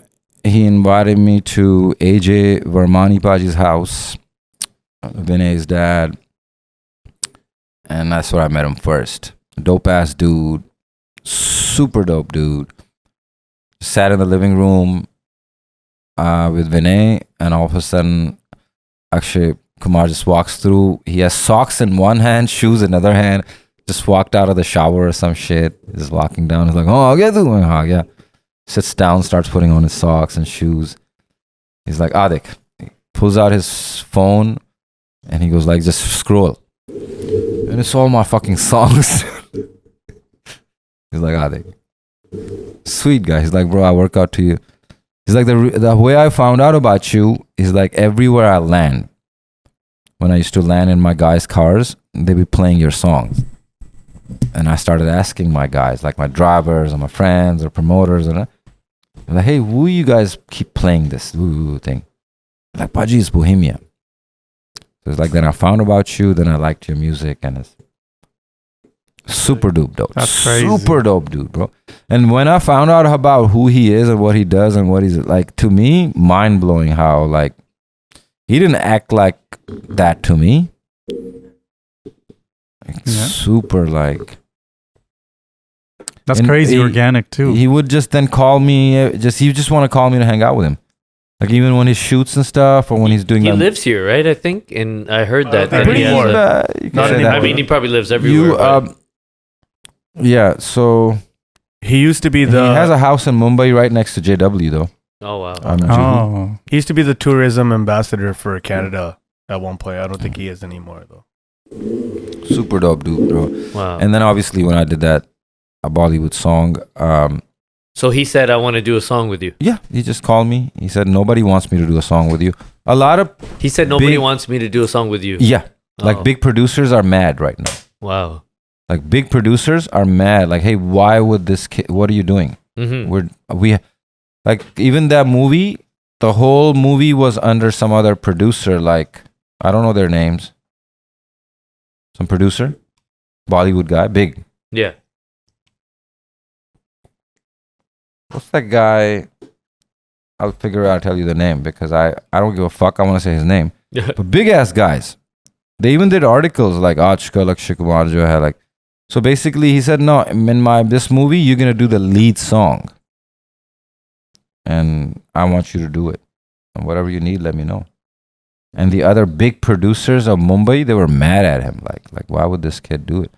And then they gave me shit. Like, you can use our producers, you can use musicians, you can use our studios. You gotta do it our way. Like, no, I'm gonna do it on America on my laptop. Yeah. I mean, nothing. The whole song, the beat, everything, I made it. Damn. That's my production. Chandni Chowk to China. Janita Gandhi? I did it on Reason. Oh shit! I produced it on Reason, the whole song. Yeah. Wow. Damn. Chandni Chowk. Let's make some noise for that, man. So you make this big Bollywood track now. This has got to have, all these eyes on you. Where does things go from there? Like, you're obviously Bohemia. You have 2 albums out now. You've done Bollywood. You've launched an artist. Where does I'm not sure what he represented in your career, but you had Jai Hind was a big part of your come up. How did you guys meet, and how did that interaction happen? He's a big fan of me. He heard that track Kali Denali. Uh-huh. He was in LA. One of his friends heard the track Kali Denali. Not even a Desi guy. He played it for him. He says, "Hey, isn't this like you guys? Isn't like your guy? This is your guy. This is your guy." And Jay was like, "What? Like this? Yeah, this is my guy. Like this is what I'm." So then he was from LA. He was from LA. Yeah. Uh-huh. Yeah. So that's how we met. Then he invited me or came over, and was he at some point your manager? I mean, that became like synonymous to his name, the word manager. Mm-hmm. Because he was an artist himself, right? He was an artist himself. Yeah. A dope rapper himself. His creativity really shines when he freestyles. Mm. So he's the type of guy, he can sit here and start rapping about this whole table. Nothing written, just off the top of it. That's called freestyling. Yeah. So that's the kind of creativity he had. And it was dope, man. And I was from the Bay Area. He was from LA. And through him I landed in LA, and I got introduced to more of the LA side of the Desis and the culture over there. He started working with me, recording with me. He started picking up the phone. He started showing up with me. He started taking over the conversations. And at some point, people were like, well, that's his manager. Yeah. And then both of us were like, yeah, that is... It works. Let it roll. Yeah. But it's not like we, it's like we signed a management contract or something. Like that's management, Yeah. You don't want to... I don't want to say he's my manager when we never... Like had that contractual agreement. Yeah. Makes sense. A big question I gotta ask you that I've been waiting to ask you. We lost another legend in this game, and you had the opportunity to make music with him, Sidhu Moosewala. Can you tell us about, meeting him and how that legendary track came together, Same Beef? The Same Beef track, Gitta Paji and Sidhu used to go over ideas and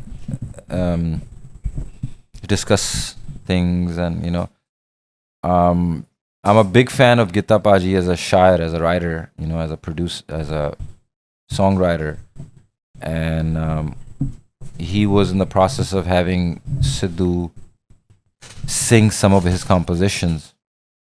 Meanwhile, Gitta Paji told me that Sidhu wants to do a track with you.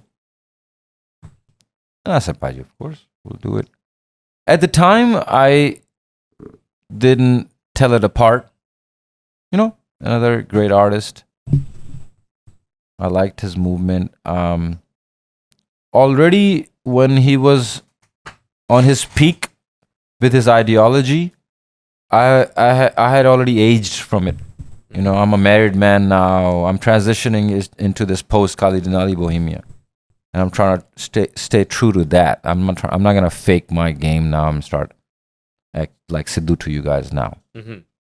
You know what I mean? So, Gitta Paji called me one day and he said, track select ho gaya. Sidhu ਨਾਲ ਜਿਹੜਾ song ਕਰਨਾ ਆਪਾਂ ਮੈਂ ਕਿਹਾ ਕਿ ਭਾਜੀ song select ਹੋ ਗਿਆ ਦੇ ਦਿਓ ਕੀ ਨਾਂ song ਦਾ ਕਹਿਣ ਲੱਗੇ song ਦਾ ਨਾਂ ਹੈ Same Beef ਮੈਂ ਕਿਹਾ ਭਾਜੀ what that's dope ਭਾਜੀ sick I like it ਕਹਿੰਦੇ ਇੱਕ ਮਿੰਟ ਮੈਂ ਕਿਹਾ ਜੀ ਕਹਿੰਦੇ ਯਾਰ ਤੇ ਦੱਸ ਦੇ ਦਾ ਮਤਲਬ ਕੀ ਆ ਭਾਜੀ ਆ ਜਾ ਇੱਕ ਮਿੰਟ ਮਾਈਕ ਤੇ Right here. Right there. Gita Paji, welcome to the show, man. You've been here the whole night, and we spoke about you a lot. Thank you for coming through.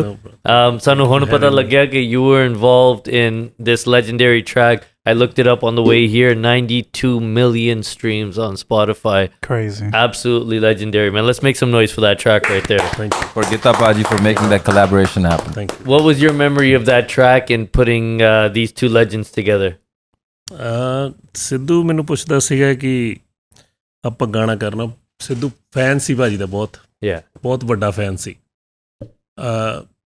ਫਿਰ ਇੱਕ ਦਿਨ ਅਸੀਂ ਬੈਠ ਗਏ ਸਾਡੇ ਘਰ ਹੀ ਇੱਥੇ ਬਰੈਂਪਟਨ 'ਚ ਤਾਂ ਉਹਨੂੰ ਮੈਂ ਬੁਲਾਇਆ ਅਤੇ ਮੈਂ ਉਹਦੇ ਗਾਣੇ ਸੁਣਨੇ ਸ਼ੁਰੂ ਕਰ ਦਿੱਤੇ ਕਾਫੀ ਗਾਣੇ ਸੁਣੇ ਅਤੇ ਉਹ ਜਦੋਂ ਹੀ ਉਹ ਟਰੈਕ ਆਇਆ ਤਾਂ ਮੈਨੂੰ ਇੱਦਾਂ ਲੱਗਿਆ ਕਿ ਹਾਈਪਰ ਜਿਹਾ ਟਰੈਕ ਹੈ ਪਰ ਇਹੀ ਕਰਾਂਗੇ ਅਸੀਂ ਅਤੇ ਭਾਜੀ ਦੇ ਨਾਲ ਸੂਟ ਬੜਾ ਕਰੇਗਾ ਹੁਣ ਮੈਂ ਸਾਰਾ ਕੁਛ ਤਾਂ ਕਰ ਲਿਆ ਮਤਲਬ ਮੈਂ ਟਰੈਕ ਵੀ ਪਿਕ ਕਰ ਲਿਆ ਐਂਡ ਪਰ ਮੈਨੂੰ ਪਤਾ ਨਹੀਂ ਸੀ ਸੇਮ ਬੀਫ ਕੀ ਹੈ ਸਿੱਧੂ ਨੇ ਨਾਂ ਬਣਾਇਆ ਗਾਣੇ ਦਾ ਸਿੱਧੂ ਦਾ ਹੀ ਗਾਣਾ ਸੀ ਸਿੱਧੂ ਨੇ 4-5 ਗਾਣੇ ਮੈਨੂੰ ਸੁਣਾਏ ਸੀ ਹਾਂਜੀ ਇਹਦੇ ਵਿੱਚ ਜਦੋਂ ਮੈਂ ਪਿਕ ਕੀਤਾ ਮੈਂ ਕਿਹਾ ਆਪਾਂ ਟਰੈਕ ਕਰਦੇ ਉਹ ਫਿਰ ਮੈਂ ਭਾਜੀ ਨੂੰ ਭੇਜ ਤਾਂ ਦਿੱਤਾ ਟਰੈਕ ਪਰ ਉਹਦੇ ਬਾਰੇ ਮੈਨੂੰ ਨੌਲੇਜ ਨਹੀਂ ਸੀ ਤੁਹਾਨੂੰ ਮੈਂ ਟੈਲ ਯੂ ਟਰੂਥ ਅਤੇ ਫਿਰ ਮੈਂ ਨਾ ਭੇਜ ਤਾ ਭਾਜੀ ਨੂੰ ਮੈਂ ਕਿਹਾ ਆਪਾਂ ਟਰੈਕ ਪਿਕ ਕਰ ਲਿਆ ਆਲਰੇਡੀ ਸਿੱਧੂ ਦੇ ਨਾਲ ਆਪਾਂ ਕੀ ਕਰ ਰਹੇ ਹਾਂ ਆਹੀ ਟਰੈਕ ਕਰ ਰਹੇ ਹਾਂ ਫੋਰ ਸ਼ੋਰ ਪਰ ਇਹਦਾ ਮਤਲਬ ਕੀ ਹੈ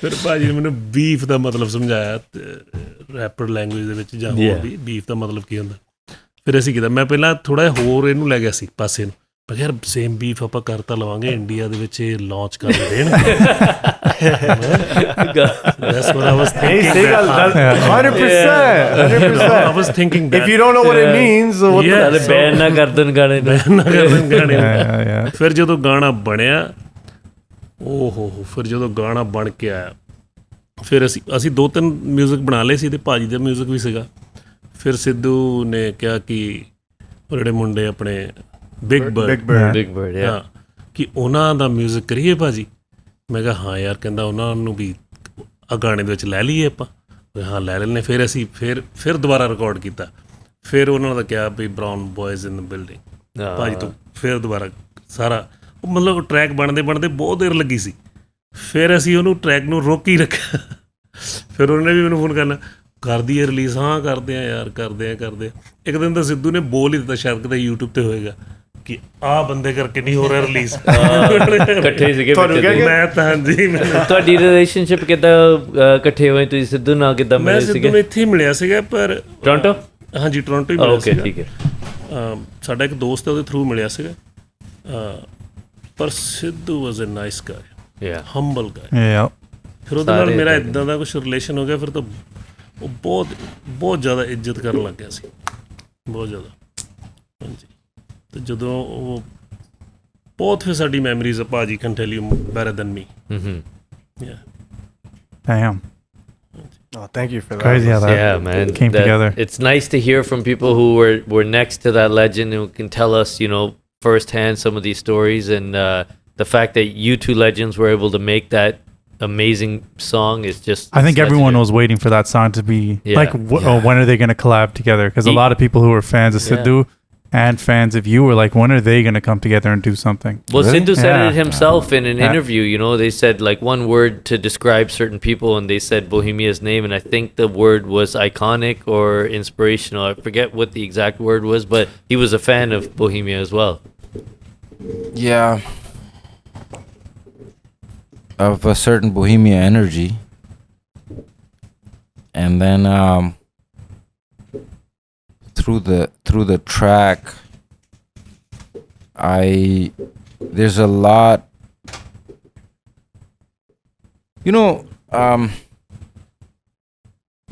we were discussing, you were highlighting you use the term like connection with the streets. Like that was really interesting to me. Like I don't know what that means, because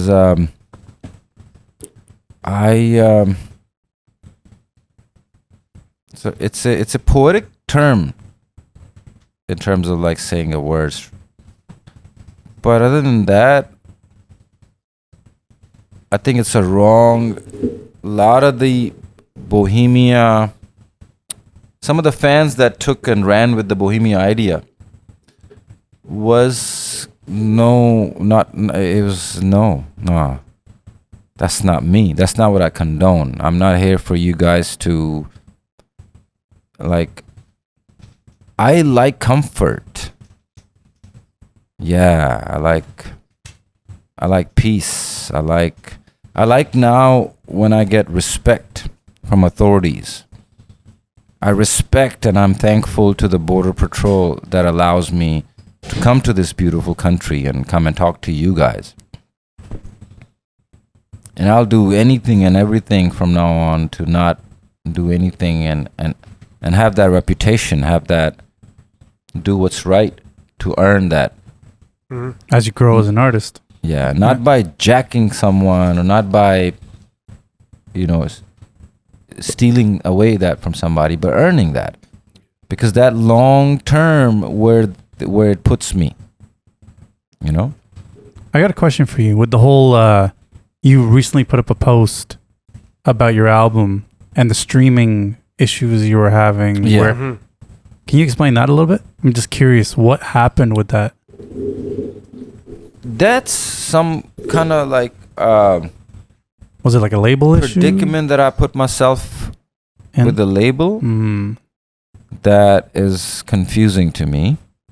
I don't know where I stand in that situation. I have try to get out of. Have you heard of a bear hug? Yeah. So as of recently, I'm in that predicament, and it's hindered me from putting out any music or work with anybody. Anybody that works with me gets threatened right away. No way. A lot of artists, hundreds of thousands of dollars worth of people have walked away because these people were just threatened them like, hey, you can't work with them. So it's I'm in a bind where I'm trying to resolve that issue with them, but I'm I'm not successessful.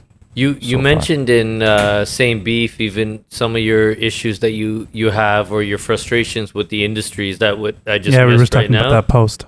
That post with the iconic album. Yeah. Is that the same thing you were mentioning at the end of Same Beef in some of your lyrics where like and it's not even Same Beef. I've heard you say it earlier. You've always seemed to have a frustration with the music industry? Is that just the politics and the business that comes with it, and you don't like how people are in that industry, or like where does that frustration come from? Could you be a little more specific? Like, So, maybe you can reference the lyrics of mine? So the lyrics, I can't reference them exactly, but the last bars of Same Beef, it was kind of something along the lines of you're tired of the industry, if you remember the lyrics yourself. Right.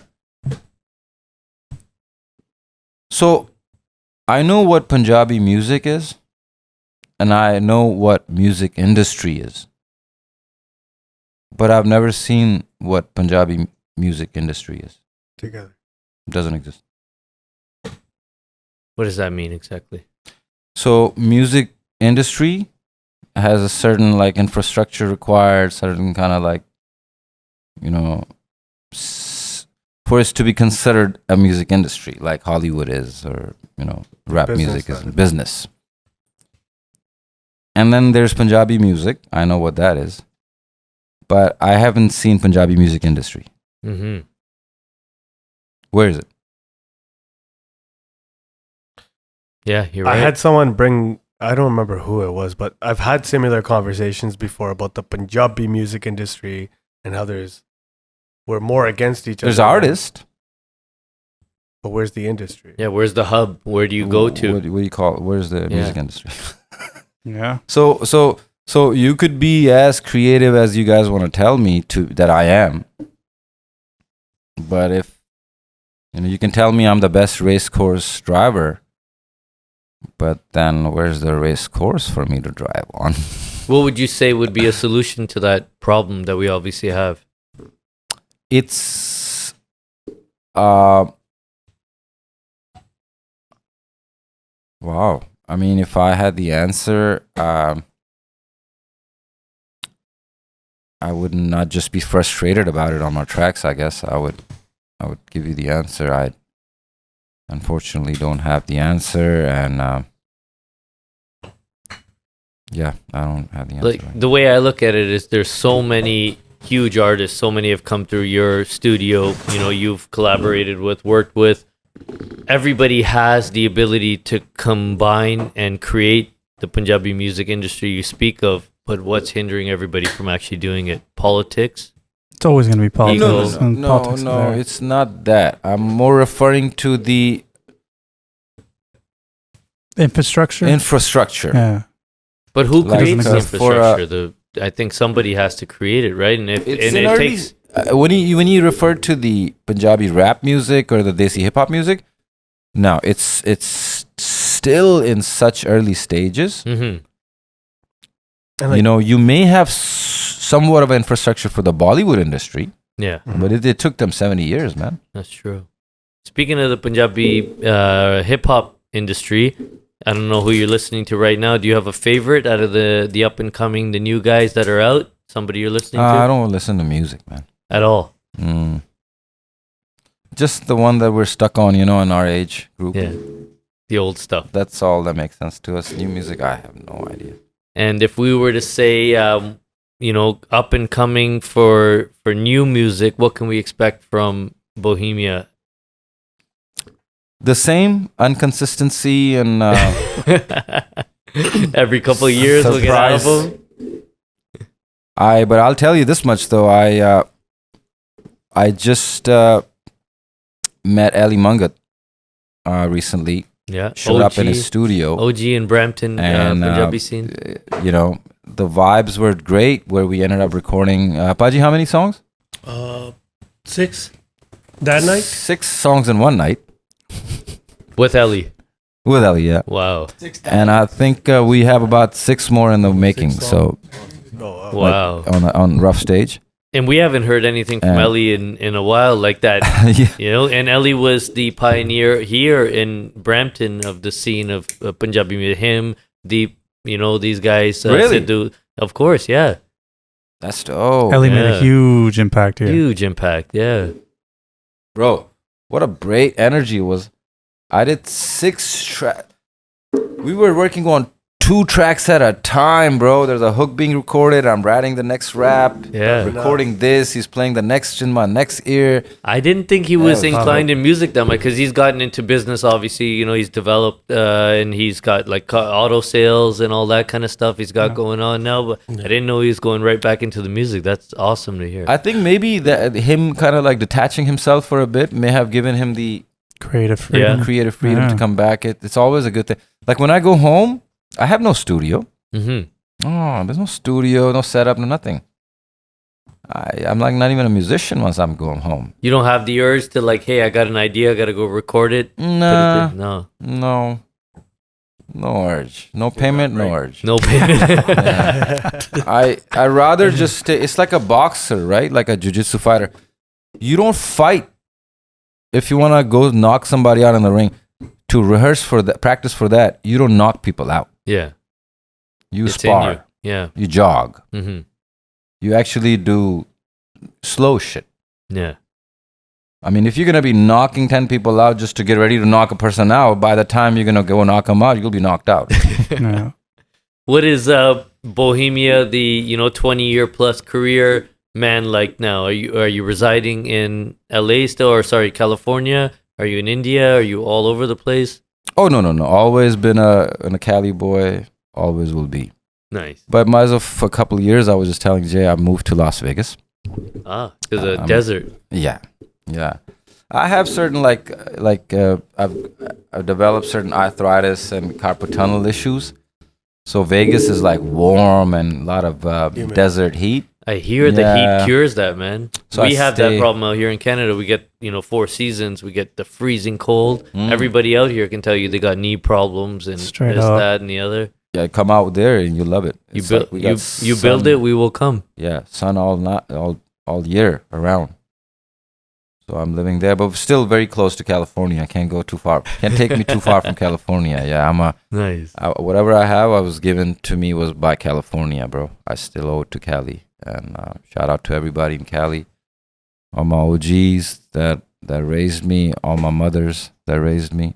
Absolutely. Yeah, Cali's home. Bohemia Paji, man, the fact that you came through and told us these legendary stories, we're forever thankful. There's so much more that we got to discuss. Let's do I don't it again. even think we scratched the surface. Oh, yeah. Let's do it again. Absolutely, you Let's do it have to again. do it Hell again. yeah. Now that we I know, like this. I now like that we this. know you're a regular Part 2 for visitor sure. to Toronto, we absolutely need a part 2, 3, and 4. I'm looking forward to the biopic in the book when it comes out. You absolutely have to come here and promote it with us.